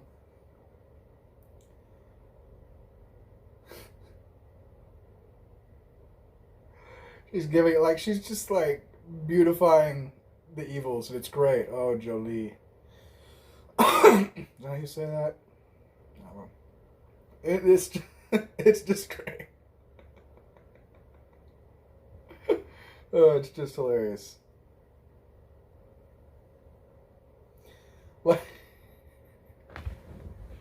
freaking Hort, man. Just look at him. He's just like, wow. I can't believe I'm this close.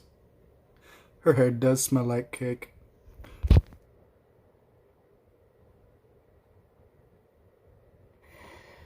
Oh, God.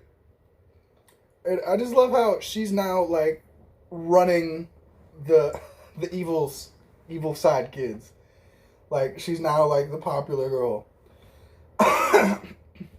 Which, this movie has, like, a lot of different movie tropes in it, you know? It's, like, the kind of, like, it's like in Mean Girls when Lindsay Lohan's character goes over, you know? But they just did it with a montage. But, man. Like, Agatha, like, puts down a book, and she's just like, it's The Legend of King Arthur. And she's just like, like, they're all like, you know, she kind of makes fun of Agatha, like, you know, I'm supposed to take relationship advice or romantic advice from someone who used to make their own phlegm sculptures, which, yeah, so, and like I said, she's like become the leader of the evil people. She like waves her hand, and they all just like leave. But yeah, So Agatha basically sits down and tells her the story of King Arthur, Tedros' dad, and like how King Arthur got screwed over by a hot girl. So Tedros isn't gonna go for a girl just because she's hot. Which isn't paraphrasing that much. Like, that is pretty much what she says. Like, go back. I just said that. It's like, she's not gonna go for a girl just because she's hot. Nor should any man. So anyway, Sophie's just like, all right, so what do I have to do? So their plan is to, I guess, make her seem really nice and likable. So they go out to the archery range where Tedros is practicing, and so it's interesting. Tedros explains like, it's funny. You see it happen off screen, but like, well, obviously you wouldn't see it happen if it was off screen. You hear it happen off screen. She walks up to him, and he's just like, "Oh hey," boom, and you hear the arrow fly off, or like, dum, dum. You just hear it like hit a bird and fall, like kill a bird off screen. But yeah, she's just like, "Oh, sorry if I distract you." She's like, "Oh, I'm not distracted. I'm never distracted." Boom, and he flies, boom, bullseye. So anyway, their plan is to, he says like, it's a prince's code. If you're pure of heart, arrow flies straight. So she snags the the bow and arrow. Don't know why I blanked on that. She she like takes the bow and arrow from him. He's just like, "What are you doing?" She's like, "Let me try. Let me do this." And she looks at Agatha, and Agatha uses her little finger glow to make the arrow hit the thing. So the thing is, like, you obviously this all falls flat in their faces later on, but it's like you can't cheat to show you're good. You can't show someone you're good by cheating. Like, you know what I'm saying? You can't do that. Like, it obviously backfires and all blows up in your face. So they sort of fall for one another and start like, walking around talking, and everybody is just looking at them like ugh, like they're those traitors. And I love Hort. Hort's like, "She's mine," and everybody all the evils look at him like, it's like ours, whatever.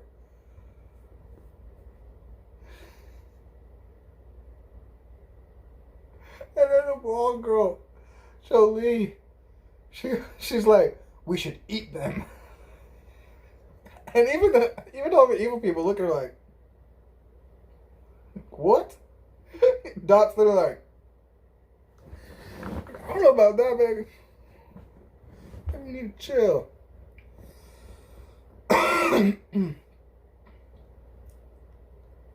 So Tedros sits down with her, and they're like, "Oh, we're gonna go to the ball together," and then a big sort of fight breaks out. Oh my god!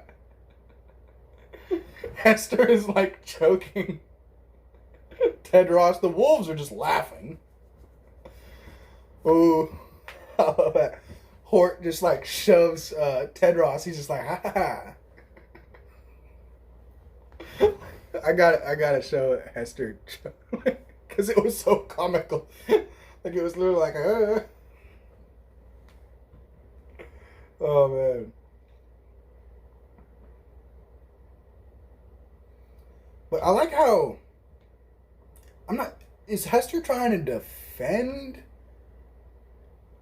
Sophie or what? Because Beatrix walks up like she's gonna do something to Sophie, and then Hester like walked up in front of her. So it's like, and then shoves her like going somewhere, and then Beatrix goes down your throat. Not a very great. The wolves just laughing.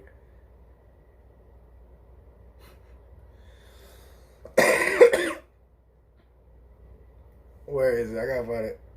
There. All right, yeah, right here.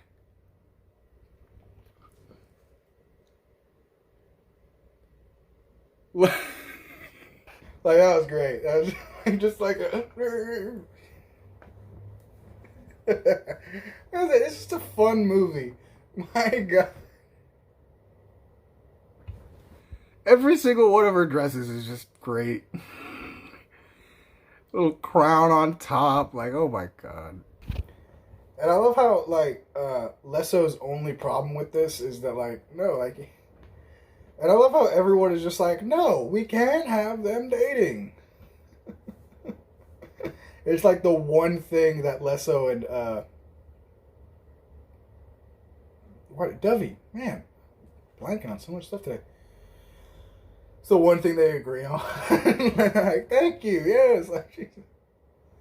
So, a trial by basically Tedros is like, hey, I'll prove my love, with a trial by tale or whatever, which is like, oh, they gotta fight their way through the stuff in the forest. Which really doesn't sound that hard. Like, if that's all they had to do, I mean, literally, like, all Sophie would have had to have done was go to the class where she learned how dangerous this crap is. Hell, all Sophie had to do was hand him his freaking sword. She'd be good. But yeah, I agree with Rafal. They're not right for each other. So Sophie gets attacked by pansies. Literal pansies. And a Reaper, she's running through yelling for Tedros. And then Agatha shows up and saves her. Which she needed to. I mean, she would have died otherwise.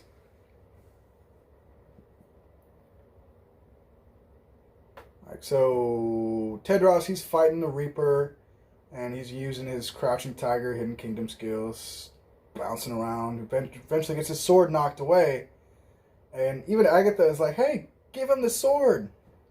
Like, do something, Sophie!" And Sophie's literally just sitting there cowering. And so Agatha goes and gives him the sword. She like slides through on his shield and stuff.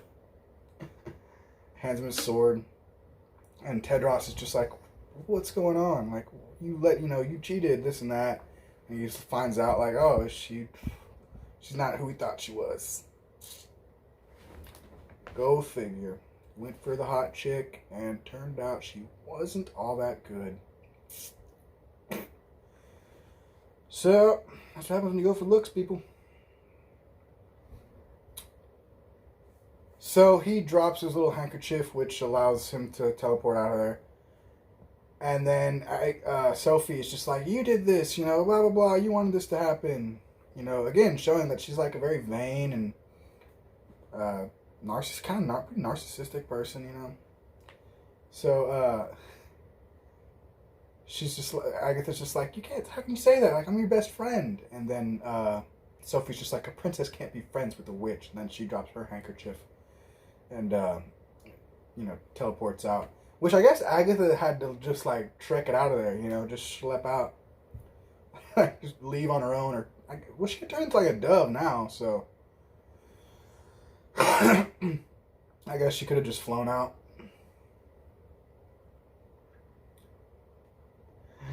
I love how Dovey's, like, sitting up waiting for her. And,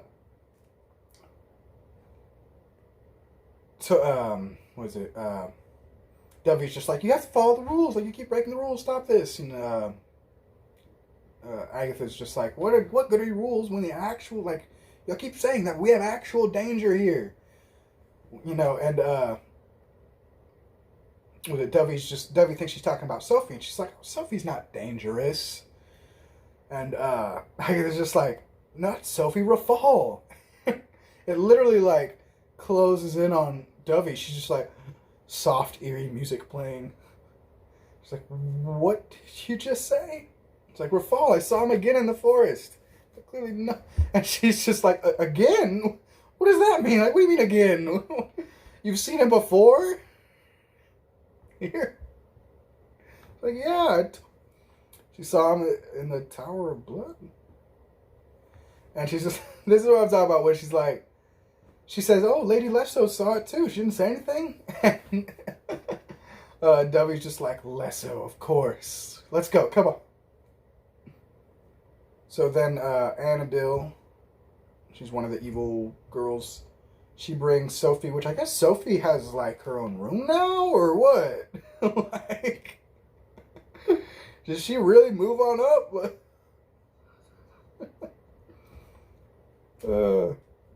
Anyway, Anadil brings her a letter that Agatha wrote that's all like, hey, it's true evil, we have to stick together, only trust each other, we're best friends. And, I'm on your side. And Sophie's just like, oh. And then Rafal is just like, you don't believe that, do you? Come on, it's a lie, it's all BS. He's like, besides, that person wasn't good enough for you anyway. And he's just like, come with me, I'll love you, don't like do this and that, And she sees like a wart on her chin, on her cheek or whatever. She's just like, oh my God. He's just like, think of yourself as a caterpillar, getting ready. You will be a queen when this is all over, basically. Your classic, come with me and I'll make everything better and you'll be super powerful. And then he gives her blood magic, which again, maybe this is something they go over in the books, but like, I don't understand why blood magic is like more powerful. I mean, yeah, that's kind of like a thing with like, fantasy and stuff. Blood magic's like bad, regardless of how powerful it is. You use blood magic, that's evil, stuff like that. But they don't really go into why it's so bad or evil. Like, do you have to, like, okay, no, obviously you don't have to kill someone to obtain it, because Sophie just got it from Rafal. And Rafal, like, I don't know, they just, I would like a little bit more explanation as to why blood magic is, one, so evil, and two, how is it obtained? Like, I mean, because she just got it from him. And it's like, does she still have it? Did she lose it? I don't know. I just felt like they were pretty ambiguous when it came to like blood magic and stuff. So anyway, then this is again what I'm talking about. Like, they cut to the teachers confronting Lesso, and Duffy is just like, you knew Rafal was here in the school and you told no one. And freaking Lesso, oh god, Charlize Theron just did great. Must have slipped my mind. Let's see, the soul of wickedness itself just slipped your mind, Lesso? And she literally says, I'm the dean of the school for evil. Does that suggest anything to you? Oh, so great.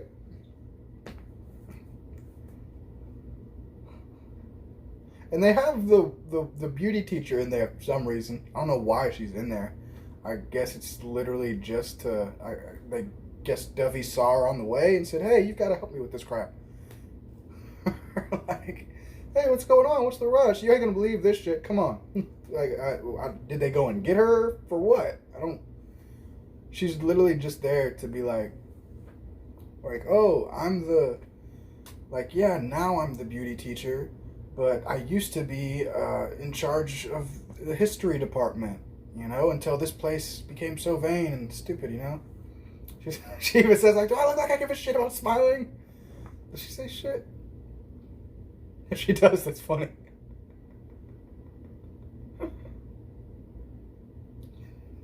She does! She don't think I give a shit about smiling? It's great. Anyway, Lawrence Fishburne comes in and he's just like, oh yeah, Rafal will destroy the whole school. So then Lesso finds Sophie in the library or whatever. Lenora. It is Lenora. And this is where, what's it called? This is where Sophie reveals that Rafal told her that about Lenora's past, and that she was the one who got like kidnapped and whatever and taken, but she wasn't evil enough. And then she uses blood magic to incapacitate both Dovey and like all the teachers in school. You see later, like she like freezes, turns them all into like wooden statues or something. And then it cuts to they're having the ball or whatever. And Tedros comes up to Agatha and he's just like, hey, she's like, where's Sophie? You need to help me find Sophie. And he's just like, why do you care about her? She's a never. And she tells a story about how in her town, everybody hated her except Sophie. And she's like family, and he's just like, oh, you're right. You never give up on family. Agatha, you saved me from that Reaper, and that's why I realized you are my true love. And she's just like, oh God, she's literally like, oh my God, you got the worst timing. He's like, no, really, I thought it through, and I love you, Agatha. And it's just so freaking hilarious because it's like, dude, again, real bad timing. she's like, look, Rafal is trying to take down the school. He's like, wait, who's Rafal? And then Sophie comes in again, and my God.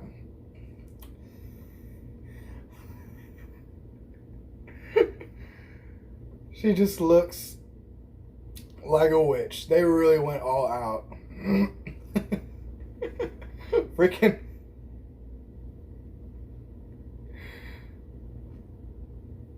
Freaking Tedros goes, he literally goes, my God. Netflix would just get this crap out the way. Oh, wow.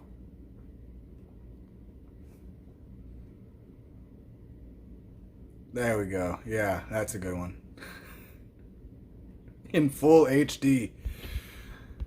What's that Ron White joke where he's like, things that make you go, so she's just like, hey, you're supposed to be taking me to the ball, remember? And he's just like, no. So she runs off, and then some other guy comes in. He's like, hey, Tedros, you got to see this.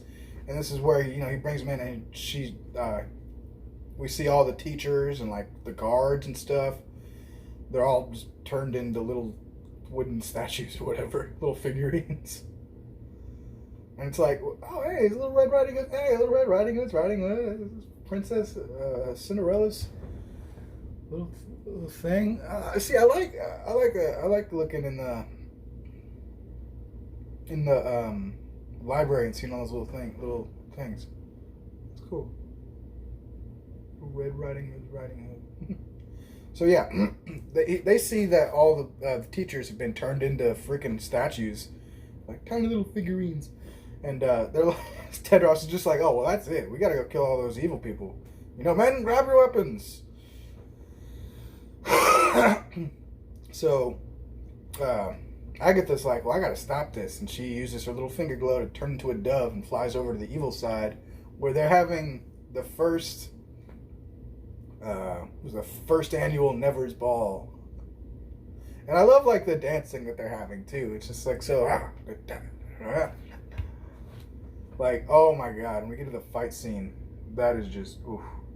They're using a little magic. It's just a fun movie and just like a fun little world, So then Sophie comes out and she's like, oh, we have guests. How should we greet them? Because the Evers or whatever are banging on their door. And freaking Hort's just like, we kill them all! Yeah, so Agatha's just like, we gotta leave them alone, please. So they break the door down, and they try to attack, which goes against the whole evil attacks and good defense. Because they were literally not doing anything. Like it's all been a plan, all plot by it's all plot by Rafal, but right now it's Sophie. To get the Evers to attack them when they weren't doing anything. They were literally just having a ball. Oh, I just slipped out.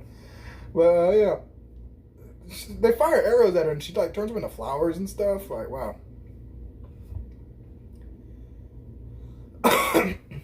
So basically, now I think that she just basically uses her blood magic to like change the way people look, really, like, because it's not like she changes who they are.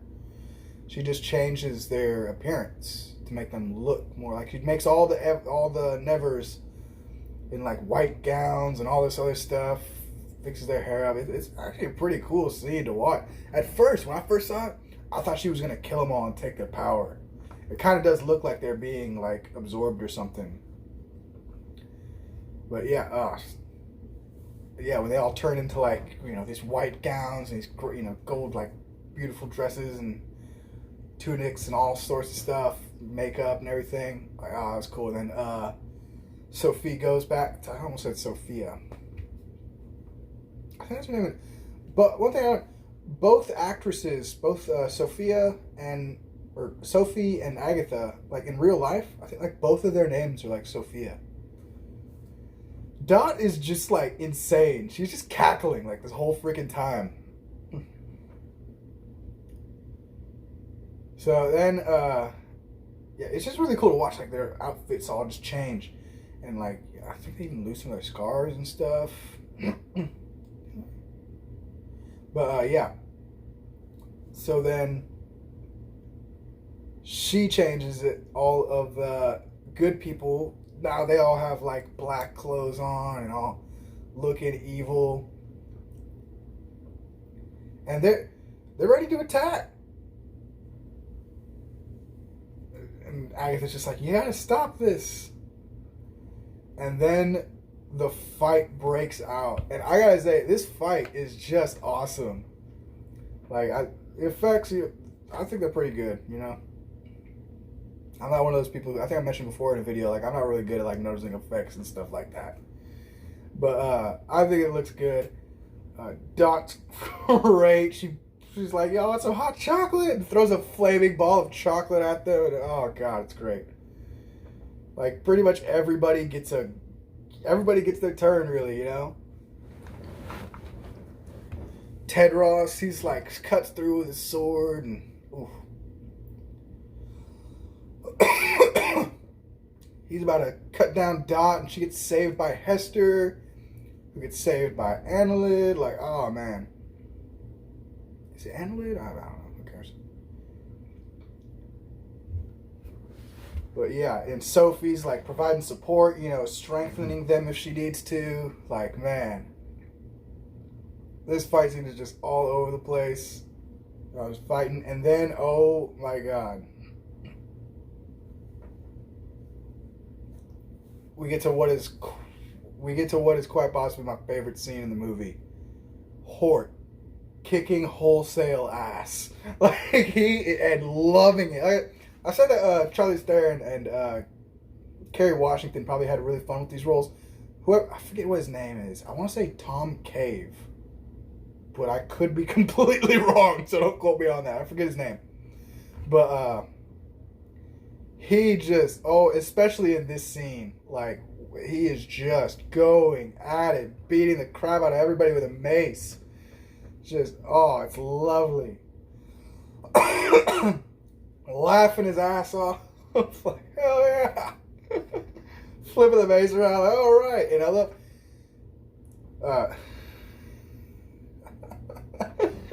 freaking Tedros, he starts coming towards Sophia. So she sort of like lights her eyes up and sends Hort a message or whatever, like, hey, come protect me.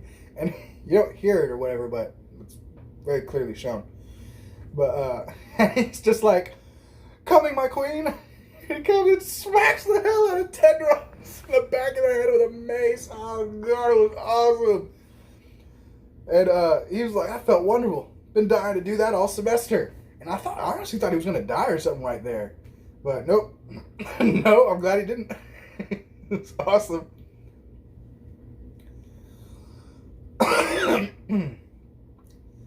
So Agatha, she like Sophie like tosses Agatha, and then she heads to the tower to fight the headmaster, who she blames, you know, for not putting her in the right school and stuff.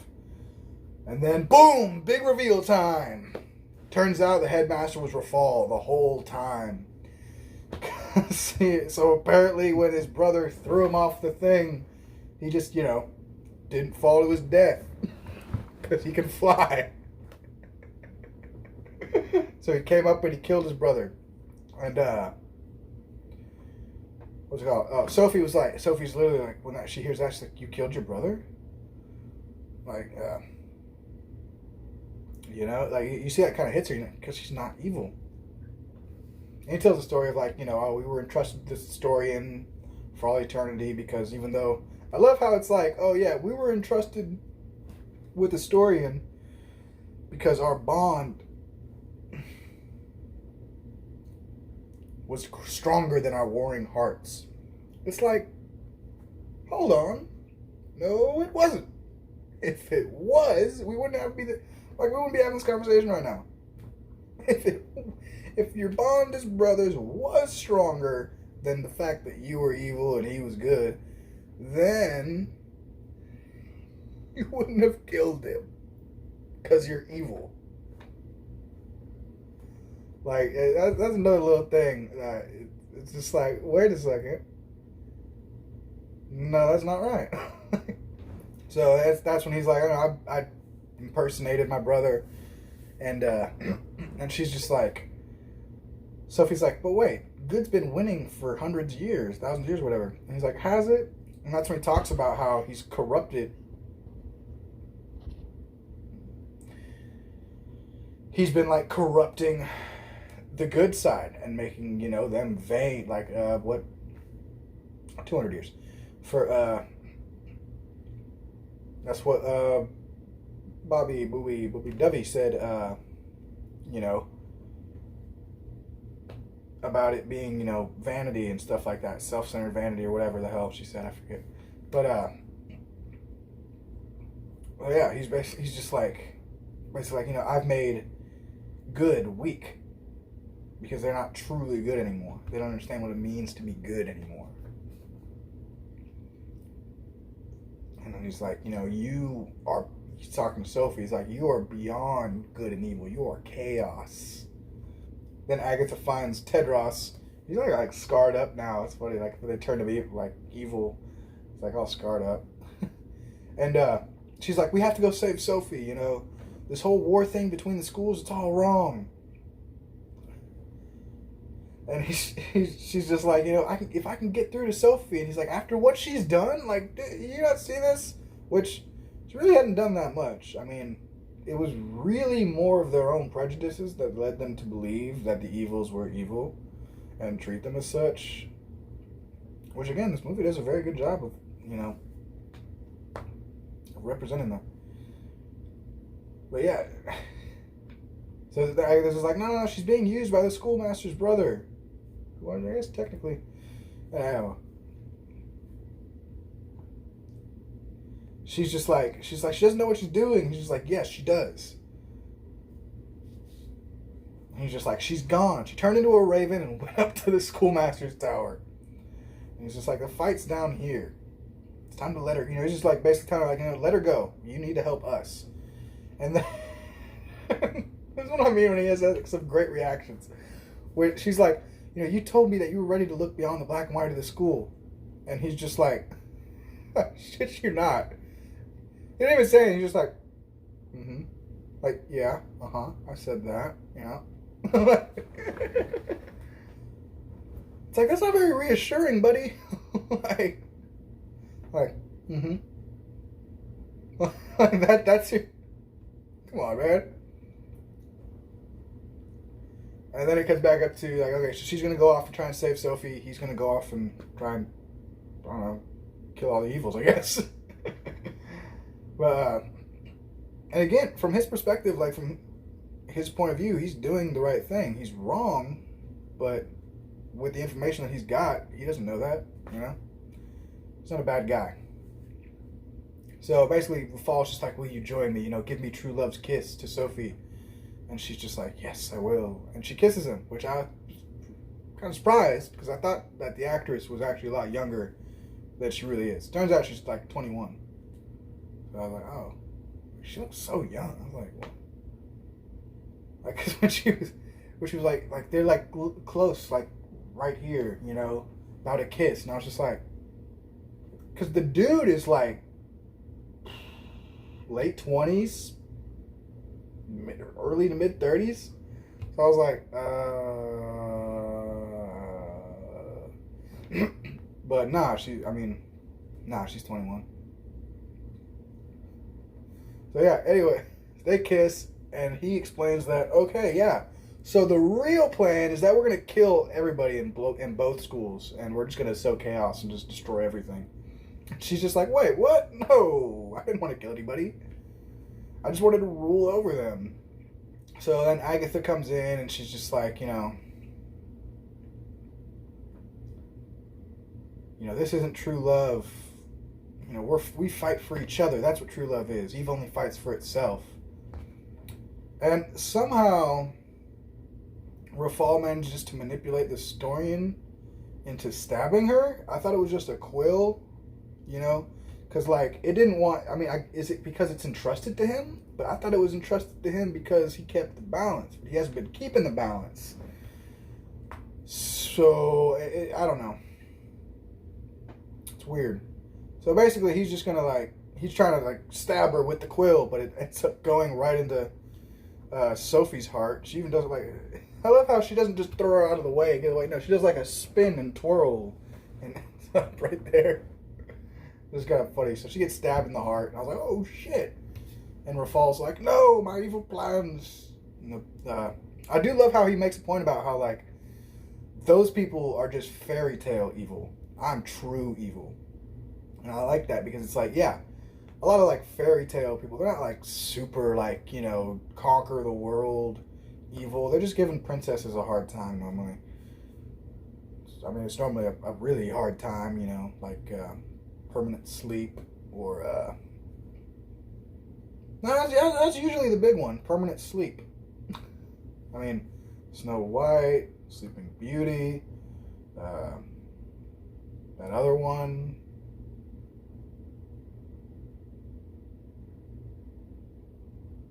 I'm thinking of something else.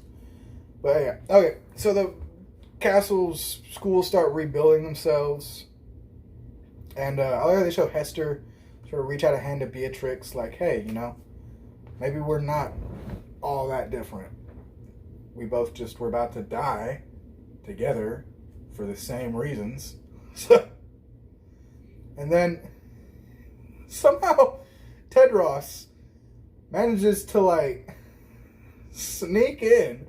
He was up above. He still dropped in from a rope out of, I don't know, the last scene. Where the hell did he come from? What the? Oh man. Yeah, he tries to sneak up on the most evil person in the world, who's now supercharged with true evil magic or whatever. Not a great plan. So he obviously gets knocked back, and he's just Rafal is just you did. Maybe your father could have beat me with that sword, but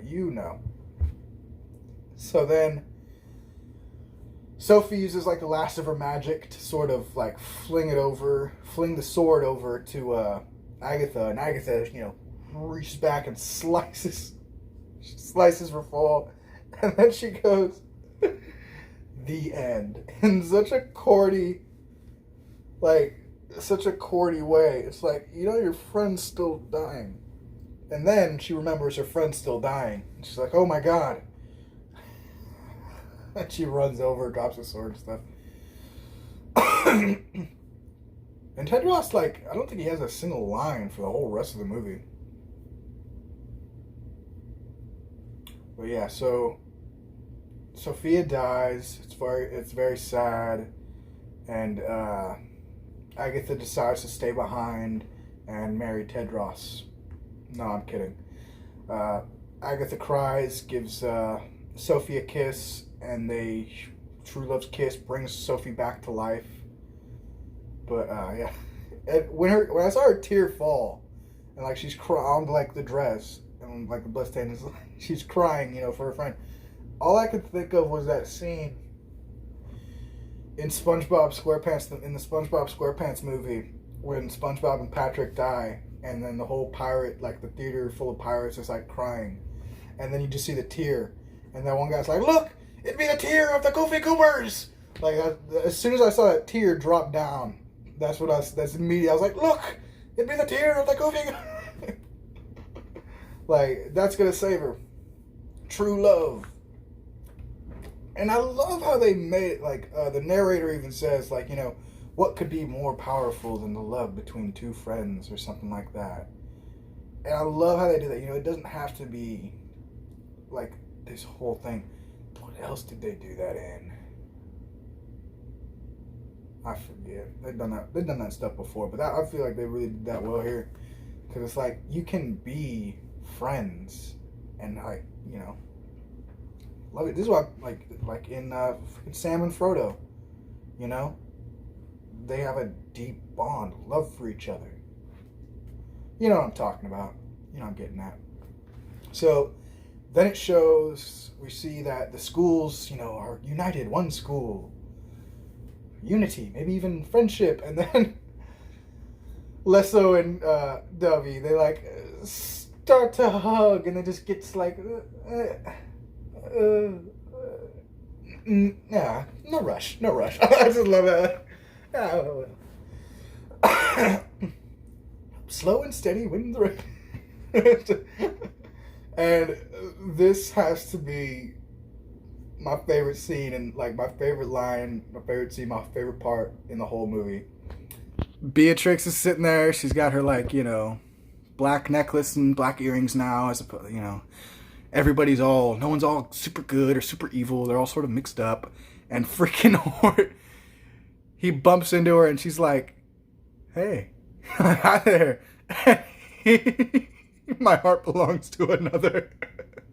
Shakes his head and walks away. And this is the good one I'm talking about. Like, this movie's pretty good at oh god, and it's her she's just like, why does this keep happening? Is it me?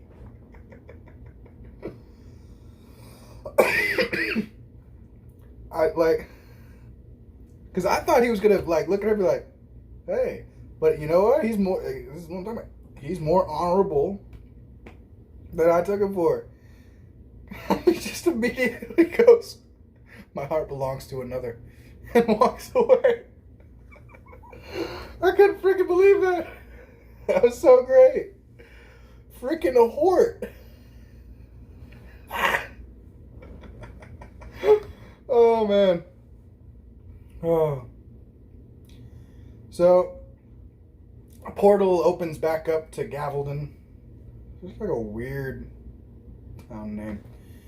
And Sophie's just like, "Hey, you can stay here, be a princess, get married to Tedros. I'll go back, I'll take care of your mother for you." And then Agatha's like, "Thank you." And she goes over to Tedros, and she she gives him a kiss.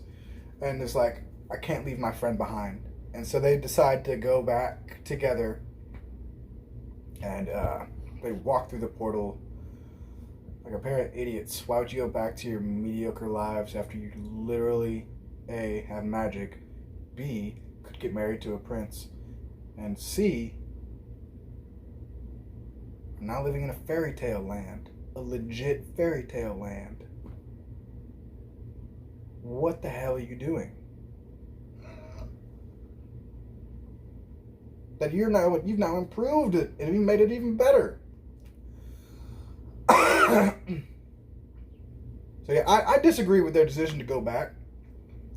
I just make that perfectly clear. I disagree. Screw that.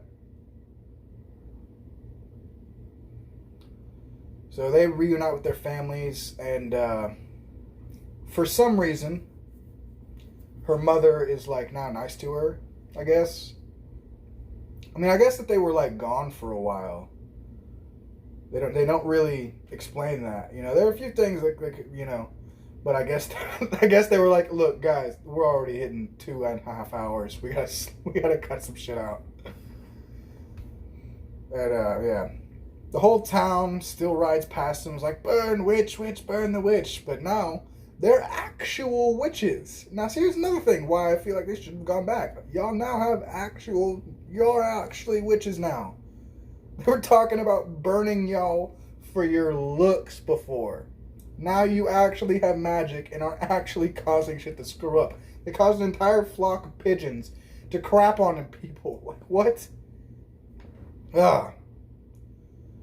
So then the narrator or historian or whatever is like, and that's where you could say the story ends. However, as Tedros' arrow pierced the vortex between their worlds, so I guess he shot an arrow through the thing for some reason. And then we see knife or like a dagger shoot through the arrow, and it's got like a dragon on it.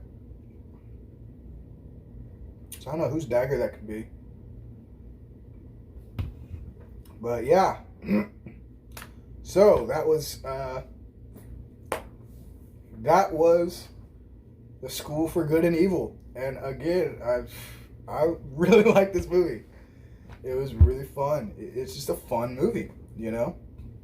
I didn't see any sort of like weird agenda or like politics or anything like that. There was the one thing where they race swapped the Sheriff Nottingham's daughter, but again, I still like her character. Like, she was still funny, you know, with the chocolate and all that. Oh god, chocolate. So yeah. I really wholeheartedly recommend this movie. I thought it was awesome, and I would really like them to see, you know, this is like a book series, so obviously there's more to the story. I mean, it's not like they literally left it on a cliffhanger. So I mean, you know, obviously I can't wait to see a second one. I hate watching, like, getting into things as they're happening, because now it's like, son of a bitch, how long am I gonna have to wait? Are they ever even going to make a second one, you know? Oh god. But yeah, I mean, what else more is there to say that I haven't already said? Which, if you've stuck through this long, you are a trooper and a good friend. But yeah, yeah, there's not really much else to say. I love this movie. I thought it did a great job of showing that, not, you know, sort of flipping the thing about, you know, good and evil, but it's like, you know, flipping that around and being like, no, not everybody's totally good, not everyone's totally evil, you know? No one is. So, that they did a really good job on that, and I would really like to see this become a series. I think it's a really good, though. I think the world, the school itself is very interesting. Yeah. I could really see more of these. I mean, shit, I've watched this one 4 times in the past, like, 2 days. Like, I think including me going over it right now.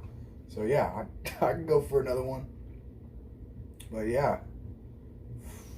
Very, you know, little, tiny, nitpicky things. Just like, what's up with the blood magic? I don't really get that. Yeah. So, yeah, if you like this video, please like, subscribe, share. Really helps me out. It helps build the channel. If you didn't like this video, tell me why. I'm gonna guess it was probably because it was really long. Yeah. You can follow me on Twitch. I'm going to lately at night I've been streaming Vampire with a Y. It's a game, vampire game. Been doing that at night for, you know, Halloween, stuff like that.